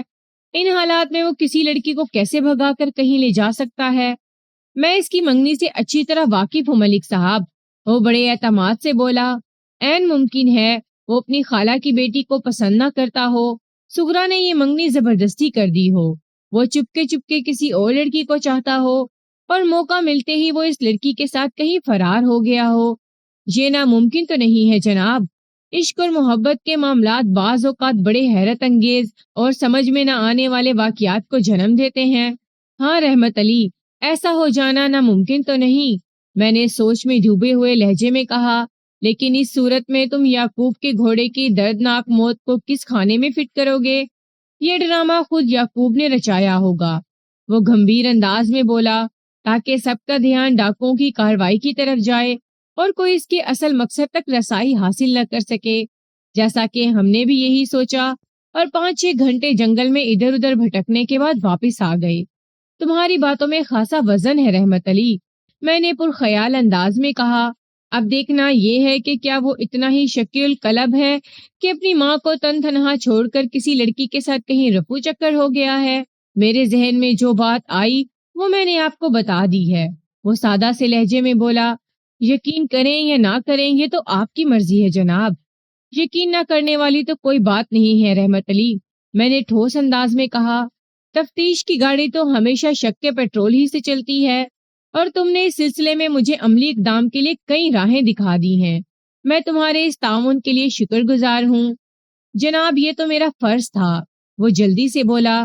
سغرا مجھے اپنا لاکھ دشمن سمجھتی رہے، لیکن یعقوب تو میرا بھتیجا ہے اور ہمیشہ بھتیجا ہی رہے گا۔ میں تو یہی چاہوں گا کہ اس کا کوئی نقصان نہ ہو۔ میں بھی یہی چاہتا ہوں رحمت علی، میں نے تائیدی انداز میں گردن ہلاتے ہوئے کہا، اور اس سلسلے میں تم سے میری ایک درخواست ہے۔ درخواست نہیں، آپ حکم کریں ملک صاحب۔ وہ جذباتی ہو گیا۔ میں نے کہا، یعقوب کی تلاش اور بازیابی کے لیے تم اپنے طور پر جو بھی کوشش کرنا چاہو میں تمہیں روکوں گا نہیں، لیکن سغرا کو اس بات کی خبر نہیں ہونی چاہیے کہ اس تفتیش میں تم بے نفس نفیس ملوث ہو۔ تم سمجھ رہے ہو نا میں یہ بات کیوں کہہ رہا ہوں؟ جی ملک صاحب، بڑی اچھی طرح سمجھ رہا ہوں۔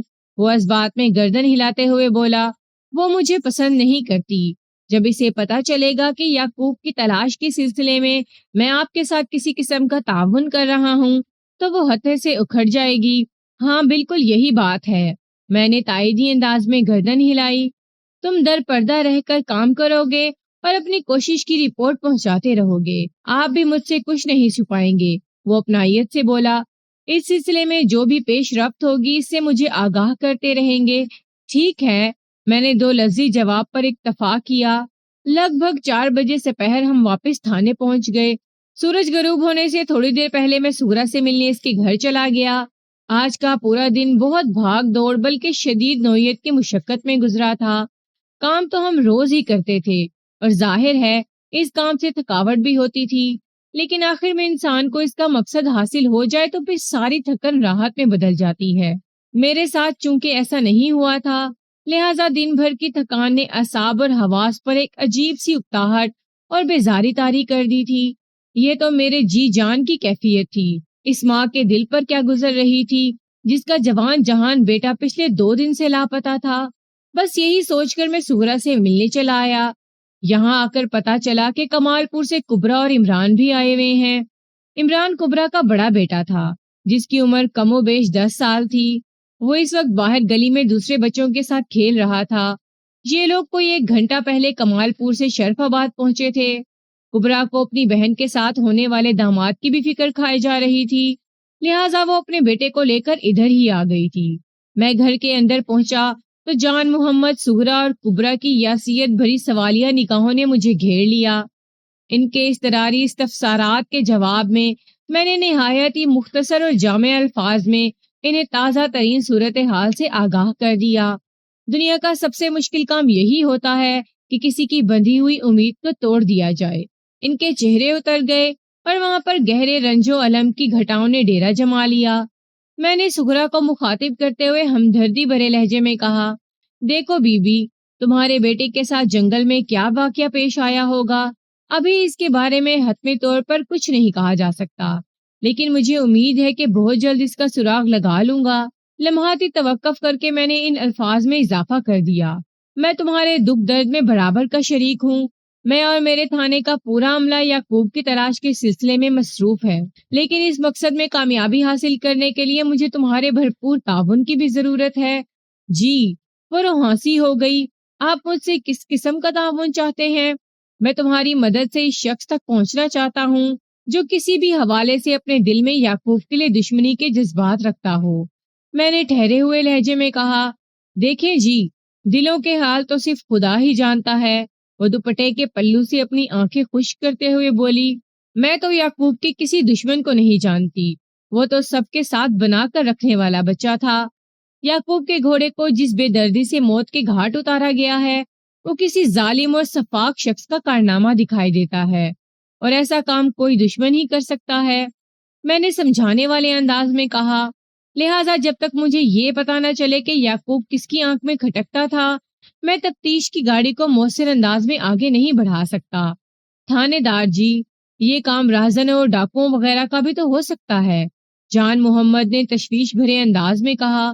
یہ 2-2.5 میل تک پھیلا ہوا جنگل بہت ہی خطرناک ہے۔ میں نے ڈاکوؤں والے پہلو پر بہت غور کیا ہے جان محمد، میں نے جان محمد کی آنکھوں میں دیکھتے ہوئے کہا، لیکن یہ مجھے ان کا کیا دھرا نہیں لگتا۔ جناب، یہ بات آپ کس بنا پر کہہ رہے ہیں؟ وہ پوچھ بیٹھا۔ بنا؟ میں نے وضاحت کرتے ہوئے کہا، پہلی بات تو یہ کہ ڈاکو اور خصوصاً وہ ڈاکو جو جنگل کا سہارا لے کر مسافروں کو لوٹتے ہیں، وہ اس قسم کی کاروائی دن دہاڑے نہیں کیا کرتے۔ جنگل کو یہ لوگ اپنے مسکن کے طور پر استعمال کرتے ہیں۔ رات کی تاریکی کا فائدہ اٹھا کر وہ اپنے مسکن سے دور کوئی خطرناک واردات کرتے ہیں، پھر جنگل میں آ کر چھپ جاتے ہیں۔ میں نے تھوڑی دیر کے لیے رک کر ان تینوں کے چہروں کا جائزہ لیا، پھر اپنی بات کو آگے بڑھاتے ہوئے کہا، یعقوب دن کے اجالے میں کمال پور سے روانہ ہوا تھا، اور جب وہ جائے وقوع پر پہنچا اس وقت بھی اچھی خاصی روشنی ہوگی، لہٰذا ڈاکوں کی کارروائی کا امکان تو رد ہی کر دیں۔ البتہ کسی راہزن کے بارے میں تھوڑی دیر کے لیے سوچا جا سکتا ہے، تھوڑی دیر کے لیے اس لیے کہ مجھے نہیں امید یہ کسی راہزن کا کیا دھرا ہو، کیونکہ راہزن بڑی جلدی میں ہوتا ہے اور وہ قتل و غارت گری سے حتی الامکان گریز کرنے کی کوشش کرتا ہے۔ اس کا مقصد مسافر کو لوٹنا اور بڑی سرحد سے آگے بڑھ جانا ہوتا ہے۔ وہ اس قسم کے معاملات میں نہیں پڑتا جیسا کہ یعقوب کے گھوڑے کے ساتھ ہوا ہے۔ جان محمد سوچ میں ڈوبے ہوئے لہجے میں بولا، یہ اغوا برائے تاوان کا بھی تو واقعہ ہو سکتا ہے۔ ہرگز نہیں، میں نے قطعی لہجے میں کہا، اگر یعقوب کو کسی تاوان کی غرض سے اغوا کیا گیا ہوتا تو اب تک اغوا کنندگان کی جانب سے کوئی مطالبہ سامنے آ چکا ہوتا اور اغوا کرنے والے مغوی کی سواری کو عبرتناک موت سے دوچار نہیں کیا کرتے۔ پھر آپ کے خیال میں یعقوب کے ساتھ کیا واقعہ پیش آیا ہوگا؟ یہ سوال کبرا کی طرف سے اٹھایا گیا تھا۔ میں نے یعقوب کی گمشدگی کے حوالے سے اب تک جو تفتیش کی ہے اس سے میرے سامنے صرف 2 ہی وجوہات آئی ہیں۔ میں نے باری باری ان تینوں کی طرف دیکھتے ہوئے کہا، فی الحال کوئی تیسرا سبب مجھے سمجھ میں نہیں آ رہا۔ اور وہ 2 وجوہات کون سی ہیں؟ جان محمد نے سنسنی خیز انداز میں مجھ سے پوچھا۔ کیا آپ ہمیں بھی بتائیں گے؟ کیوں نہیں؟ میں نے اس بات میں سر ہلاتے ہوئے کہا، میں اسی لیے تو یہاں آیا ہوں کہ اپنے اور آپ لوگوں کے خیالات کو ملا کر کوئی جامعہ منصوبہ بندی کر سکوں۔ مجھے آپ لوگوں سے زیادہ یعقوب کو بازیاب کرانے کی جلدی ہے۔ میں نے تھوڑی دیر رک کر ایک بوجھل سانس خارج کی، پھر اپنی بات مکمل کرتے ہوئے کہا، میری نظر میں یہ یعقوب کے کسی جانے پہچانے دشمن کی کارستانی ہے۔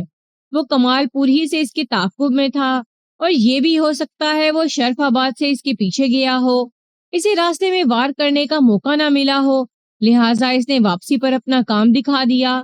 یعقوب کو جیسے ہی حملہ آور کا احساس ہوا، اس نے اپنے گھوڑے کو بھگانے کی کوشش کی ہوگی، لہٰذا حملہ آور کے زیادہ تر وار گھوڑے کے بدن پر لگے اور وہ زخموں کی تاب نہ لاتے ہوئے چل بسا۔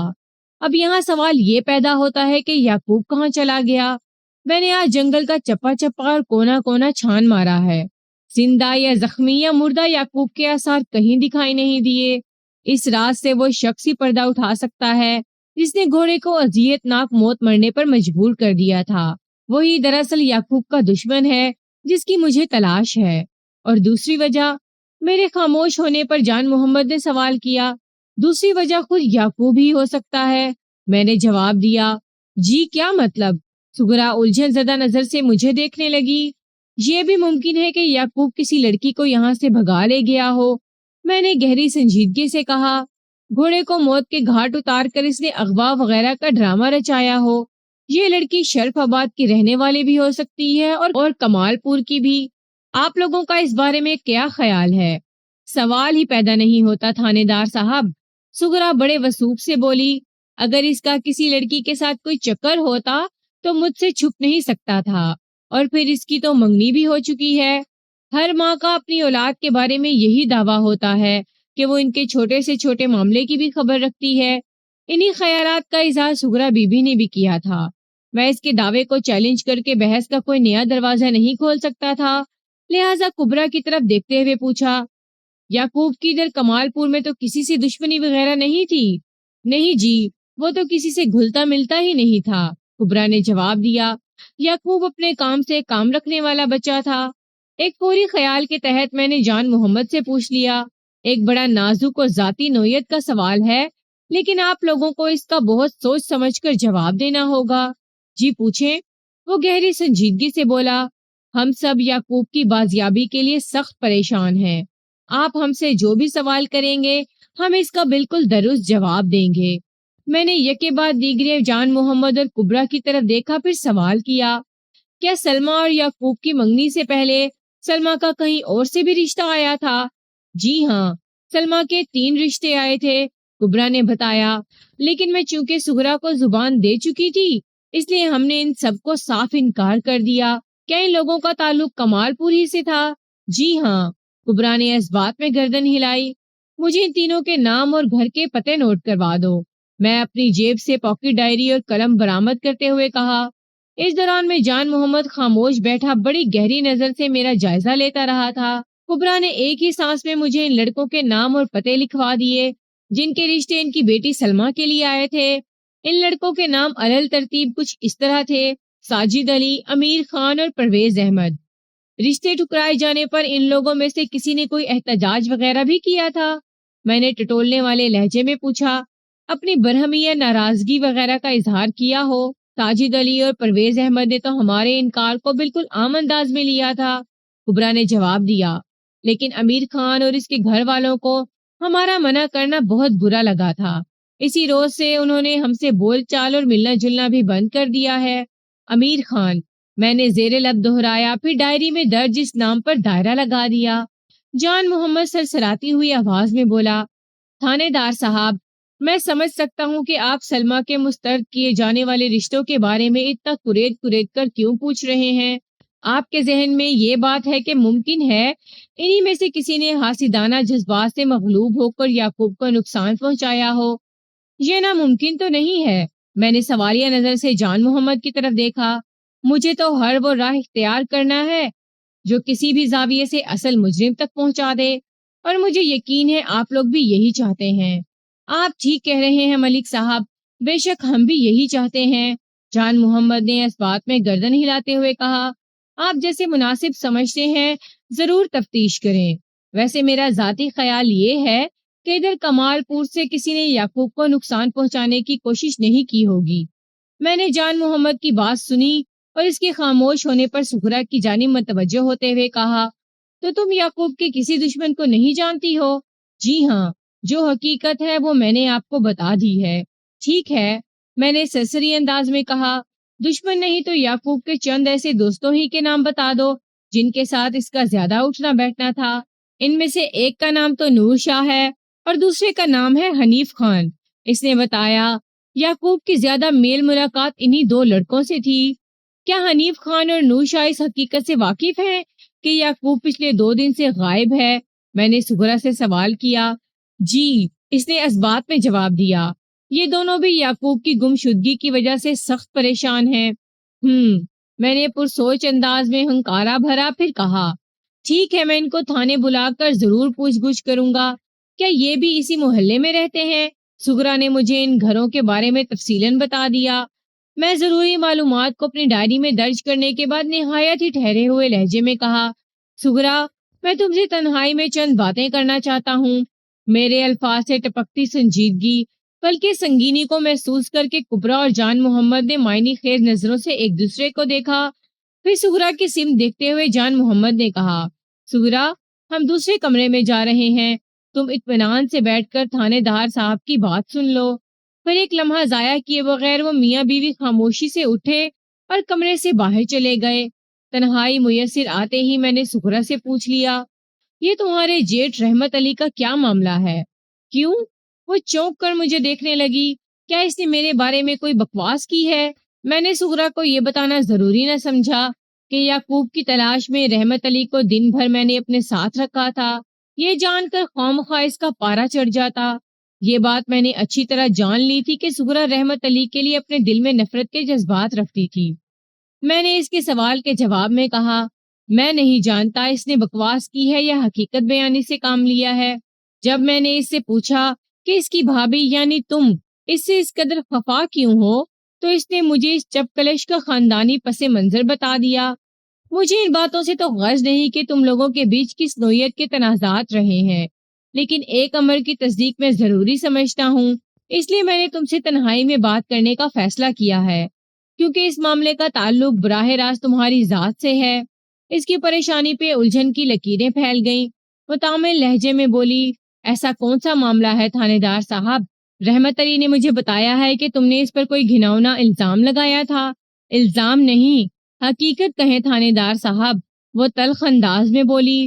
جب اس نے زبان کھول ہی دی ہے تو میں بھی خاموش نہیں رہوں گی۔ میں بھی یہی چاہتا ہوں کہ تم مجھے اصل بات بتاؤ۔ میں نے اس کا اعتماد حاصل کرنے کی غرض سے دھیمے لہجے میں کہا، رحمت نے جو کچھ بھی بتایا ہے مجھے اس پر تو یقین نہیں آیا۔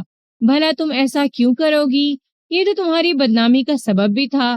جی ہاں، اس میں سراسر میری بدنامی کا بھی امکان تھا۔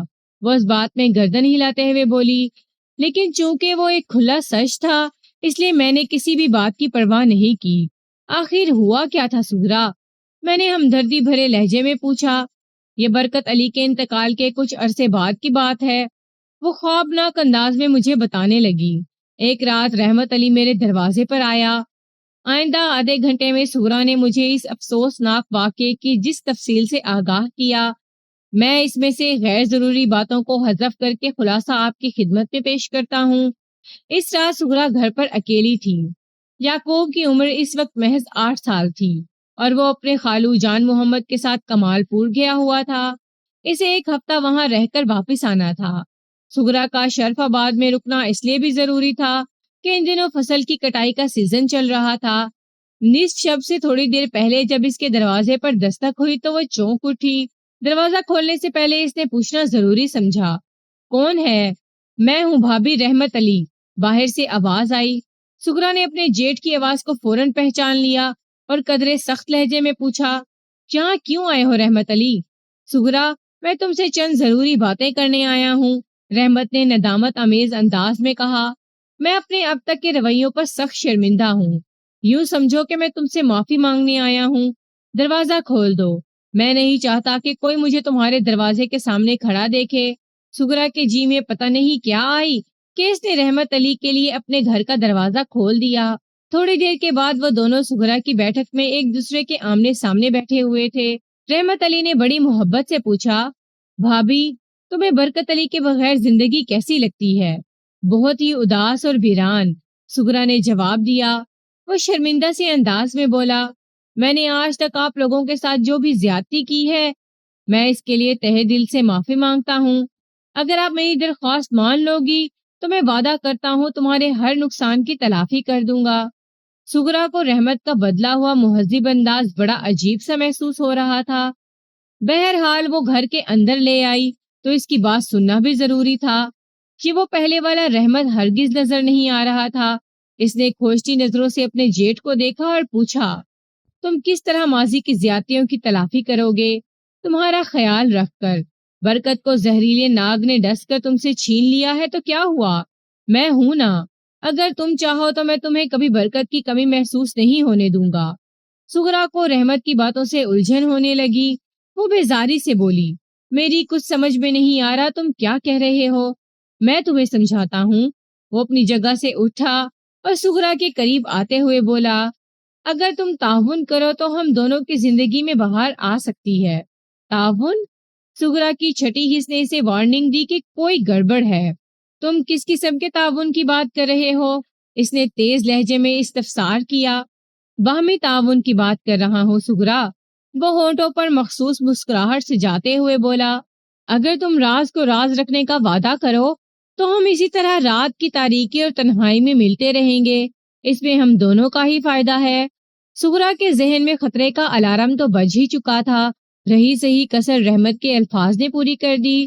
وہ ایک جھٹکے سے اٹھ کر کھڑی ہو گئی اور سخت لہجے میں بولی، رحمت، یہ تم کیا بکواس کر رہے ہو؟ کیا تم نے مجھے بکاؤ مال سمجھا ہوا ہے؟ یہ بکواس نہیں، تمہاری محبت ہے سغرا، وہ مخمور لہجے میں بولا۔ میں اپنے دل سے مجبور ہو کر تمہارے پاس آیا ہوں، تم خود کو بکاؤ مال نہ کہو۔ میں دل و جان سے تمہاری قدر کرتا ہوں، تم میرے جذبات کو سمجھنے کی کوشش کرو۔ سغرا کو یہ اندازہ لگانے میں قطعاً کوئی دشواری نہ ہوئی کہ رحمت علی اس وقت نشے میں بھی تھا۔ اسے گھر کے اندر بلا کر سغرا نے بہت بڑی غلطی کی تھی اور اس غلطی کو سنبھالنا بھی اسی کو تھا۔ وہ قدرے ٹھہرے ہوئے لہجے میں بولی، رحمت، تم جس طرح خاموشی سے یہاں آئے ہو ویسے ہی چپ چاپ واپس چلے جاؤ۔ مجھے تم سے یا تمہارے دلی جذبات سے کوئی دلچسپی نہیں۔ تم ایک مرتبہ میری باہوں میں آ جاؤ، پھر میں تمہارے گھر سے واپس چلا جاؤں گا۔ وہ دونوں بازو وا کر کے سغرا کی جانب بڑھا۔ رحمت، اگر یہ تمہارا کوئی ڈرامہ ہے تو اس ڈرامے کو یہی ختم کر دو۔ اس نے آخری مرتبہ اپنے جیٹ کو سمجھانے کی کوشش کی۔ تمہیں کچھ اندازہ بھی ہے کہ تمہارے اس فعل سے برکت علی کی روح کو کس قدر اذیت ہو رہی ہوگی؟ میں زندہ تمہارے پاس موجود ہوں اور تم مرحوم کو یاد کر رہی ہو۔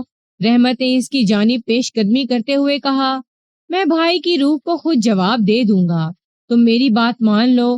اس کے ہاتھ اب بھی آگے کو پھیلے ہوئے تھے۔ مجھے چھونے کی کوشش نہ کرنا رحمت، سغرا نے دھمکی آمیز لہجے میں کہا، ورنہ میں شور مچا دوں گی۔ شور مچانے میں تمہارا بھلا نہیں ہوگا۔ وہ عجیب سے انداز میں ہنسا اور مزید کہا، بلکہ اس طرح تو تم بدنام ہو کر رہ جاؤ گی۔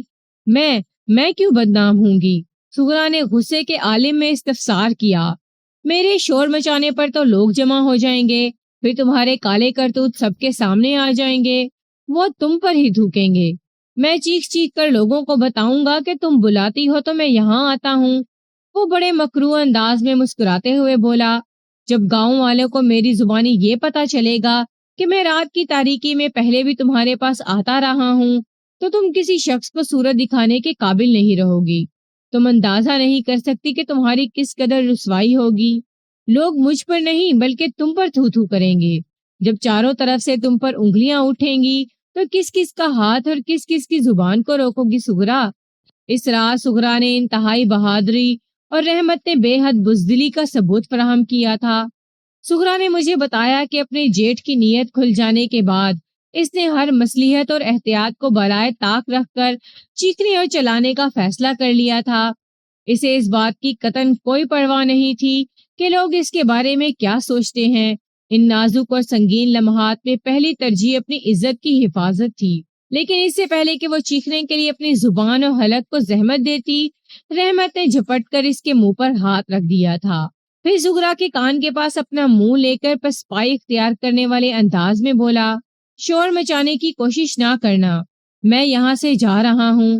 اور پھر وہ واقعی سغرا کے گھر سے نکل گیا تھا۔ سغرا نے اس واقعے کو مکمل کیا، پھر میرے چہرے پر نگاہ جماتے ہوئے بولی، اب تو آپ سمجھ گئے ہوں گے کہ میں رحمت علی سے اس قدر نفرت کیوں کرتی ہوں۔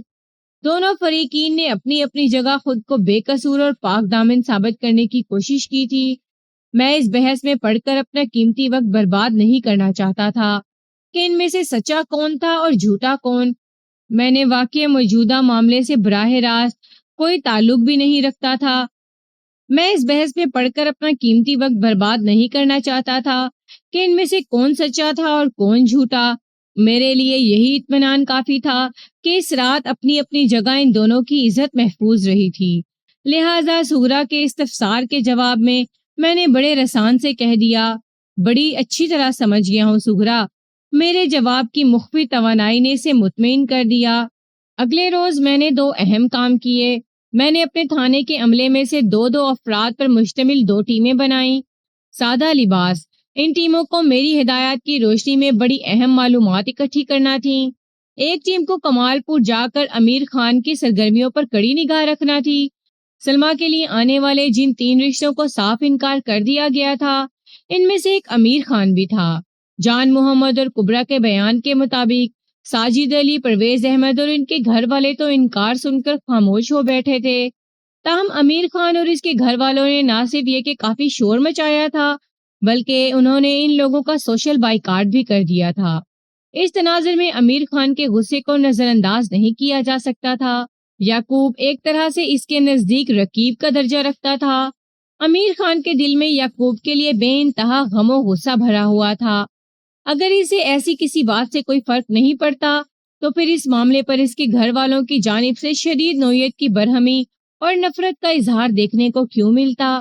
اپنے بیٹے کے رشتے کے ٹھکرائے جانے پر امیر خان کے گھر والوں نے جان محمد کے گھر والوں کا سوشل بائیکاٹ کر دیا تھا، اور یہ سب کچھ یعقوب اور سلمہ کی منگنی کے طفیل ہی ہوا تھا۔ دوسری ٹیم کے ذمے میں نے ایک ایسا کام لگایا تھا جس کا تعلق ہمارے اپنے علاقے شرف آباد ہی سے تھا۔ انہیں میری ہدایات کے مطابق قصبے میں گھوم پھر کر اس بات کا سراغ لگانا تھا کہ گزشتہ 2-4 روز میں علاقے کی کوئی لڑکی تو گھر سے غائب نہیں ہوئی۔ گمشدہ یعقوب کے تایا رحمت علی کے بیان کردہ اندیشے کو یکسر نظر انداز کر دینا مناسب تھا اور نہ ہی کوئی معقول بات۔ عین ممکن تھا کہ یعقوب قصبے کی کسی لڑکی کو لے کر کہیں نکل گیا ہو اور گھوڑے کی المناک موت والا ڈرامہ اس نے اسی لیے رچایا ہو کہ اس کی گمشدگی کے حوالے سے لوگوں کا دھیان راہزنی کی کسی واردات کی طرف جائے اور کوئی حقیقت سے واقف نہ ہو سکے۔ ویسے ایک بات میرے ذہن میں کھٹک رہی تھی، اور وہ یہ کہ اگر شرف آباد سے کوئی لڑکی غائب ہوئی ہوتی تو یہ بات اب تک چھپی نہیں رہ سکتی تھی۔ جب یہ دونوں ٹیمیں اپنے مشن پر روانہ ہو گئیں تو میں اپنے کمرے میں بیٹھ کر حالات و واقعات پر غور کرنے لگا۔ معاملہ خاصا الجھ کر رہ گیا تھا۔ کچھ سمجھ میں نہیں آ رہا تھا کہ یعقوب کو زمین نگل گئی یا آسمان کھا گیا۔ اس تمام تر سوچ بچار کے دوران میں بھی رحمت علی کو میں نے ایک لمحے کے لیے اپنے ذہن سے غائب نہیں ہونے دیا۔ اس بندہ نے سغرا کی نفرت کے حوالے سے مجھے جو کہانی سنائی تھی، سغرا کا بیان اس کے انتہائی مخالف جاتا تھا۔ اگر رحمت علی کی کہانی کو درست تسلیم کر لیا جاتا تو پھر سغرا ایک عیار اور چال باز عورت کی شکل میں سامنے آتی۔ تاہم اس کا یعقوب کی گمشدگی سے کوئی تعلق ثابت نہیں ہوتا تھا۔ اگر سغرا کے بیان کو سچ مان لیا جاتا تو پھر کیس میں ایک سنسنی خیز موڑ کا امکان نظر آتا تھا، لہٰذا رحمت علی کو بھی نظر انداز نہیں کیا جا سکتا تھا۔ وہ اپنی بے عزتی اور ناآسودہ خواہشات کی عدم تکمیل کے دلے میں سغرا کو ذہنی اذیت میں مبتلا کرنے اور اسے کوئی دلی صدمہ پہنچانے کی خاطر کوئی بھی ایسا الٹا سیدھا قدم اٹھا سکتا تھا، اور انہی الٹے سیدھے قدموں میں ایک قدم یعقوب کو جانی نقصان پہنچانا بھی ہو سکتا تھا۔ رحمت علی نے مجھے بتایا کہ وہ اپنے طور پر یعقوب کو تلاش کرنے کی حتی الامکان کوشش کرے گا، اور میں نے اسے اس بات کی اجازت بھی دے دی تھی۔ اس کے ساتھ ہی میں نے ایک سادہ لباس اہلکار کو اس کی خفیہ نگرانی پر بھی مامور کر دیا، تاکہ اس کی حرکات اور سکنات کی مجھے خبر ہوتی رہے۔ اگر وہ یعقوب کی گمشدگی میں کسی بھی طور پر ملوث تھا تو یہ بات زیادہ عرصے تک مجھ سے چھپی نہیں رہ سکتی تھی۔ میں نے جس اہلکار کو اس نگرانی کا کام سونپا تھا وہ نہایت مستعد اور بیدار مغز شخص تھا۔ سغرا نے گزشتہ روز مجھے گمشدہ یعقوب کے دو دوستوں نور شاہ اور حنیف خان کے بارے میں بھی بتایا تھا۔ سغرا کے مطابق یعقوب کی زیادہ میل جول انہی دو بندوں کے ساتھ تھی۔ دوپہر کے بعد میں نے ایک بندہ بھیج کر ان دونوں کو اپنے پاس بلا لیا۔ حنیف خان اور نور شاہ کا تعلق چونکہ شرف آباد ہی سے تھا، لہٰذا انہیں ڈھونڈ کر تھانے پہنچانے میں کسی دشواری کا سامنا نہیں ہوا تھا۔ رسمی علیق سلیق کے بعد انہیں اصل موضوع پر لے آیا۔ میں نے باری باری ان کے چہروں کا جائزہ لینے کے بعد سوال کیا، کیا تم لوگ یہ نہیں چاہتے کہ تمہارا دوست جلد از جلد بازیاب ہو جائے؟ کیوں نہیں جناب، نور شاہ جلدی سے بولا، ہم بھلا ایسا کیوں نہیں چاہیں گے؟ ہم تو یعقوب کے لیے بہت زیادہ فکر مند ہیں، بہت زیادہ فکر مند ہیں۔ میں نے اسی کے الفاظ دہراتے ہوئے نور شاہ سے پوچھا، صرف فکر مند ہی ہیں یا یہ بھی پتہ چلانے کی کوشش کی ہے کہ وہ گیا کہاں؟ جی، ہم نے اپنے طور پر یعقوب کو ڈھونڈنے کی بہت کوشش کی ہے، مگر ہمیں کامیابی نہیں ہوئی۔ حنیف خان دکھی لہجے میں بولا، کچھ سمجھ میں نہیں آ رہا وہ کہاں غائب ہو گیا؟ کیوں؟ میں گہری ٹٹولنے والی نظر سے باری باری ان دونوں کو گھورنے لگا۔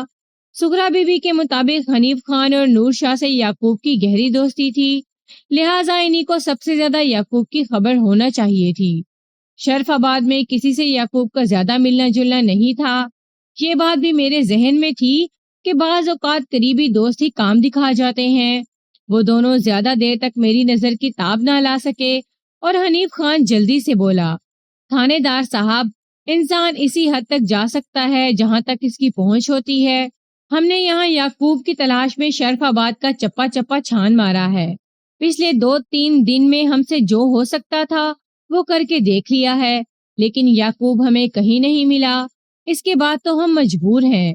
جب ہمیں پتا چلا کہ یعقوب کا گھوڑا ادھر کمال پور کے قریب جنگل میں مردہ پایا گیا ہے تو ہم نے اس کی تلاش میں جنگل کا بھی رخ کیا تھا۔ نور شاہ اپنی کارگزاری کو آگے بڑھاتے ہوئے بولا، لیکن ہمیں ہر جگہ ناکامی کا منہ ہی دیکھنا پڑا۔ تھک ہار کر ہم نے خاموشی اختیار کر لی، لیکن ہمارے دل اپنے یار کے لیے بہت پریشان ہیں۔ ہم دن رات یعقوب کی بخیریت واپسی کے لیے دعائیں مانگتے رہتے ہیں۔ بعد ازاں ان سے ہونے والی مزید گفتگو میں مجھے پتا چلا کہ وہ لوگ ہمارے واپس آنے کے بعد جنگل کی طرف گئے تھے۔ جب ہمیں آدھے پونے دن کی تلاش بسیار کے بعد جنگل میں یعقوب کا کوئی نام و نشان نہیں ملا تو انہیں کوئی سراغ کیسے مل سکتا تھا؟ دیکھو، میں نے گہری سنجیدگی سے کہا، اگر واقعی تم دونوں کی یہی خواہش ہے کہ میں جلد از جلد تمہارے دوست کو بازیاب کرنے میں کامیاب ہو جاؤں تو پھر تمہیں میرے ساتھ بھرپور تعاون کرنا ہوگا۔ آپ حکم کریں تھانے دار صاحب، نور شاہ نے ٹھہرے ہوئے لہجے میں کہا، ہم ہر تعاون کے لیے تیار ہیں۔ میں نے ان سے اس طرح سوالات کرنا شروع کیے کہ میرا مقصد بھی پورا ہو جائے اور انہیں بھی محسوس نہ ہو کہ میں ان سے کوئی شک بھری تفتیش کر رہا ہوں۔ کیا تم یہ بات جانتے تھے کہ یعقوب کمال پور جانے والا ہے؟ جی ہاں، نور شاہ نے اس بات میں گردن ہلاتے ہوئے جواب دیا، یعقوب نے کمال پور جانے والی بات ہمیں خود بتائی تھی۔ کب؟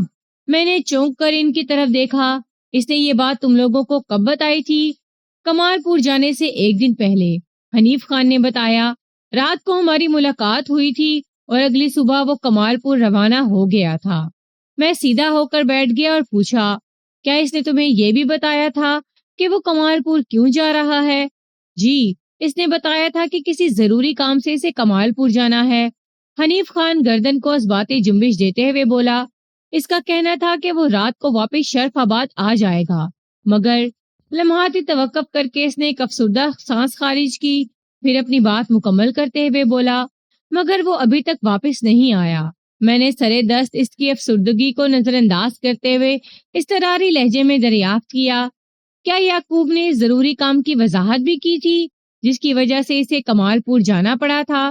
جی ہاں، اس بار نور شاہ نے جواب دیا۔ ہمارے پوچھنے پر اس نے بتایا تھا کہ وہ اپنی خالہ کے لیے کچھ رقم لینے کمال پور جا رہا ہے۔ میں اس کی بات سن کر اچھل پڑا۔ کیا مطلب ہے تمہارا؟ جی تھانے دار صاحب، حنیف خان نے نور شاہ کی تائید کرتے ہوئے کہا، اس نے ہمیں یہی بتایا تھا، یعنی کہ اس نے بتایا تھا وہ اپنی خالہ سے رقم لینے کمال پور جا رہا ہے۔ میں نے باری باری تصدیق طلب نظر سے ان دونوں کی طرف دیکھا۔ بالکل، نور شاہ الجھے ہوئے لہجے میں بولا، آپ کو اگر ہماری بات کا یقین نہیں آ رہا تو ہم قسم کھانے کو تیار ہیں۔ واقعی مجھے آپ لوگوں کی بات کا یقین نہیں آ رہا، میں نے صاف گوئی کا مظاہرہ کرتے ہوئے کہا، کیونکہ حقیقت اس کے برعکس ہے۔ اور وہ حقیقت کیا ہے تھانے دار صاحب؟ حنیف خان سوچتی ہوئی نظر سے مجھے تکنے لگا۔ حقیقت یہ ہے کہ وہ اپنی خالہ کو رقم دینے کمال پور گیا تھا، میں نے ٹھوس انداز میں بتایا۔ کیا؟ اب ان کے چونکنے کی باری تھی۔ پھر اس نے ہم سے جھوٹ کیوں بولا؟ یہ تو تم ہی بتاؤ گے۔ میں نے ٹٹولتی ہوئی نظر سے انہیں دیکھا۔ ہو سکتا ہے اسے تم لوگوں پر اعتبار نہ ہو۔ بے اعتباری کا تو سوال ہی پیدا نہیں ہوتا۔ حنیف خان بڑے اعتماد سے بولا، ہم تینوں دوست ایک دوسرے سے جھوٹ بولنے کا تصور بھی نہیں کر سکتے، اور آپ بتا رہے ہیں یعقوب نے ہم سے غلط بیانی کی تھی؟ میں اپنی طرف سے کچھ نہیں کہہ رہا ہوں، میں نے ٹھہرے ہوئے لہجے میں کہا۔ یہ ساری باتیں مجھے یعقوب کی ماں سغرا بی بی نے بتائی ہیں۔ میں نے لمحاتی توقف کر کے باری باری سوالیہ نظر سے ان کی طرف دیکھا اور پوچھا، کیا اس سلسلے میں تم لوگوں کی سغرا بی بی سے کوئی بات ہوئی ہے؟ نہیں جناب، نور شاہ نفی میں گردن ہلاتے ہوئے بولا، ہم نے سغرا چاچی سے کچھ بھی پوچھنے کی ضرورت محسوس نہیں کی تھی۔ یعقوب نے ہمیں جو بھی بتایا تھا ہم نے اس پر یقین کر لیا تھا۔ پھر سوال یہ پیدا ہوتا ہے کہ یعقوب نے تم لوگوں سے غلط بیانی کی۔ میں اپنے پوائنٹ پر واپس آ گیا۔ میرا ذہن پچھلے آدھے گھنٹے میں اس کی طرف ایک ہی وجہ تلاش کرنے میں کامیاب ہو سکا ہے۔ کون سی وجہ؟ نور شاہ نے اضطراری لہجے میں پوچھا۔ یہی کہ اگر اس نے سچی بات بتا دی تو اس رقم کی وجہ سے شرف آباد سے کمال پور کی طرف جاتے ہوئے اس کے ساتھ کوئی بھی حادثہ پیش آ سکتا ہے۔ میں نے اپنی سوچ کی روشنی میں کہا، اور اسے اس قسم کا خطرہ شرف آباد میں رہنے والے کسی شخص سے تھا، اور عین ممکن ہے وہ شخص تم دونوں میں سے کوئی ہو۔ میں حالات و واقعات کی روشنی میں بالکل درست تجزیہ پیش کر رہا تھا۔ یعقوب نے غلط بیانی کی اور وہ شرف آباد سے کمال پور تک صحیح سلامت پہنچ گیا تھا، لیکن واپسی کے راستے میں اسے ایک سانحہ پیش آ گیا تھا، اور مجھے 100% یقین تھا کہ یعقوب کے ساتھ جو بھی ہوا وہ انہی 1500 روپے کی وجہ سے ہوا تھا۔ اب مجھے یہ پتا چلانا تھا کہ رقم والی بات ان دونوں کے علاوہ اور کس کس کو معلوم تھی۔ وہ دونوں بڑی بڑی قسمیں کھا کر مجھے اپنی بے گناہی کا یقین دلانے کی کوشش کرنے لگے۔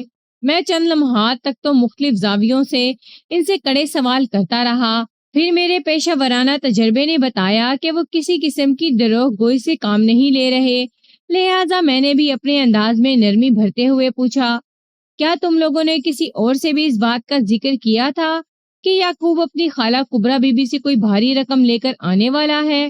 ہم نے تو کسی سے کوئی ذکر نہیں کیا، مگر حنیف خان کچھ کہتے کہتے اچانک رک گیا تو میں نے اضطراری لہجے میں دریافت کیا، مگر کیا حنیف خان؟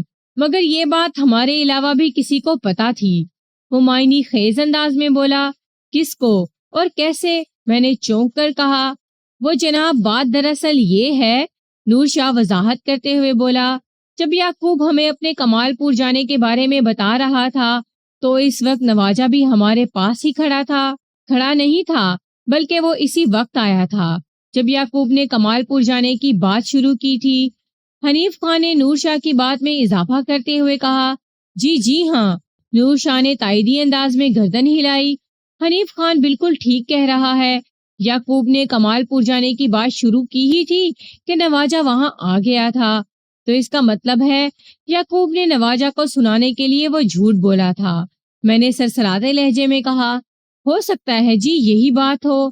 نور شاہ اس بات میں گردن ہلاتے ہوئے بولا، نواجہ ویسے بھی کوئی اچھا بندہ نہیں ہے، تم 2-3 دن سے اتنی اہم بات اپنے دل میں دبائے بیٹھے تھے۔ میں نے خفگی آمیز نظر سے باری باری ان دونوں کو گھورا۔ جلدی بتاؤ، یہ نواجہ ہے کون اور کہاں ملے گا؟ نواجے کا اصل نام نواز تگلی ہے جی، نور شاہ نے بتایا، وہ ادھر شرف آباد ہی میں رہتا ہے جناب، اس کے باپ سرفراز تیلی کا اپنا کولو ہے جی۔ ساری کہانی میری سمجھ میں آ گئی تھی۔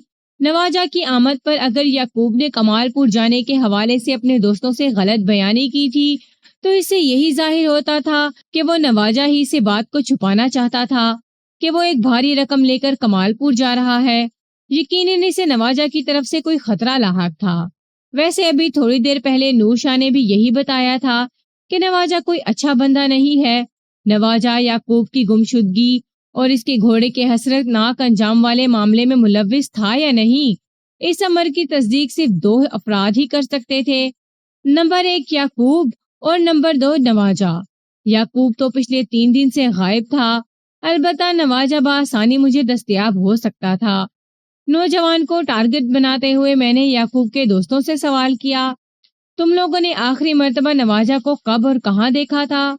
ابھی تھوڑی دیر پہلے جناب، حنیف خان نے جلدی سے کہا۔